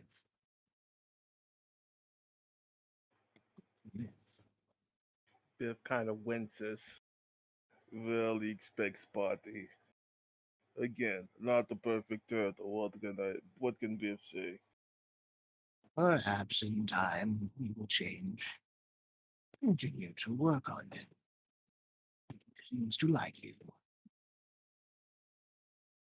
Thank goodness, because is tiring to try to fight.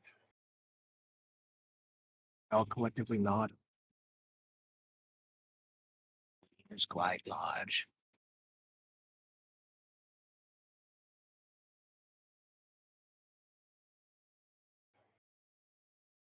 So, Biff, did you just plan on dropping off a cookie, or did you want to interact with Wisp? Interact with Wes, but definitely not going to interrupt the powwow. He's going to like naturally fall in. He's going to just like sit and chill, and he's going to join the group, and he's not going to break nothing off. All right, so I think that's a pretty good point. We have multiple people going in different directions to pursue different things. Vanya and Ferdy going for a walk. We've got Bonjane and Sister pontificating about the universe. We've got Alina and looking for a loot. I'm sure there are other pursuits that those of you who are a little more nocturnal than the rest are looking forward to during this pleasant evening camping session. As the cordon of guard.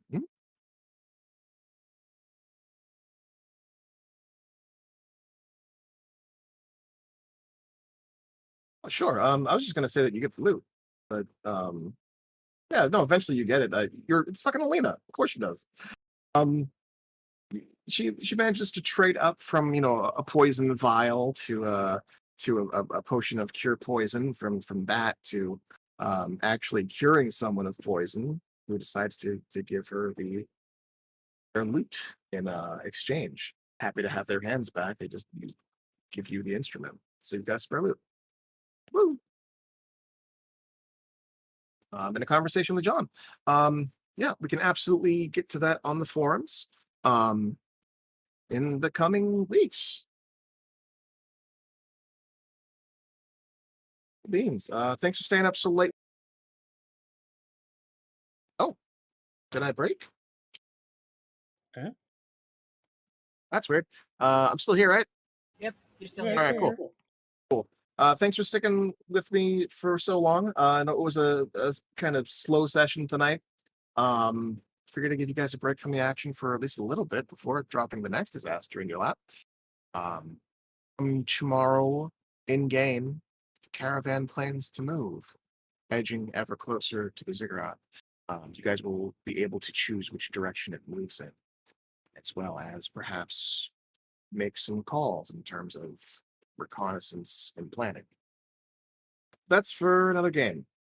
I will catch you guys later, and let me know in IMs if anything specific needs to be addressed. Thank you for game. Thank you for playing. Thank you for game.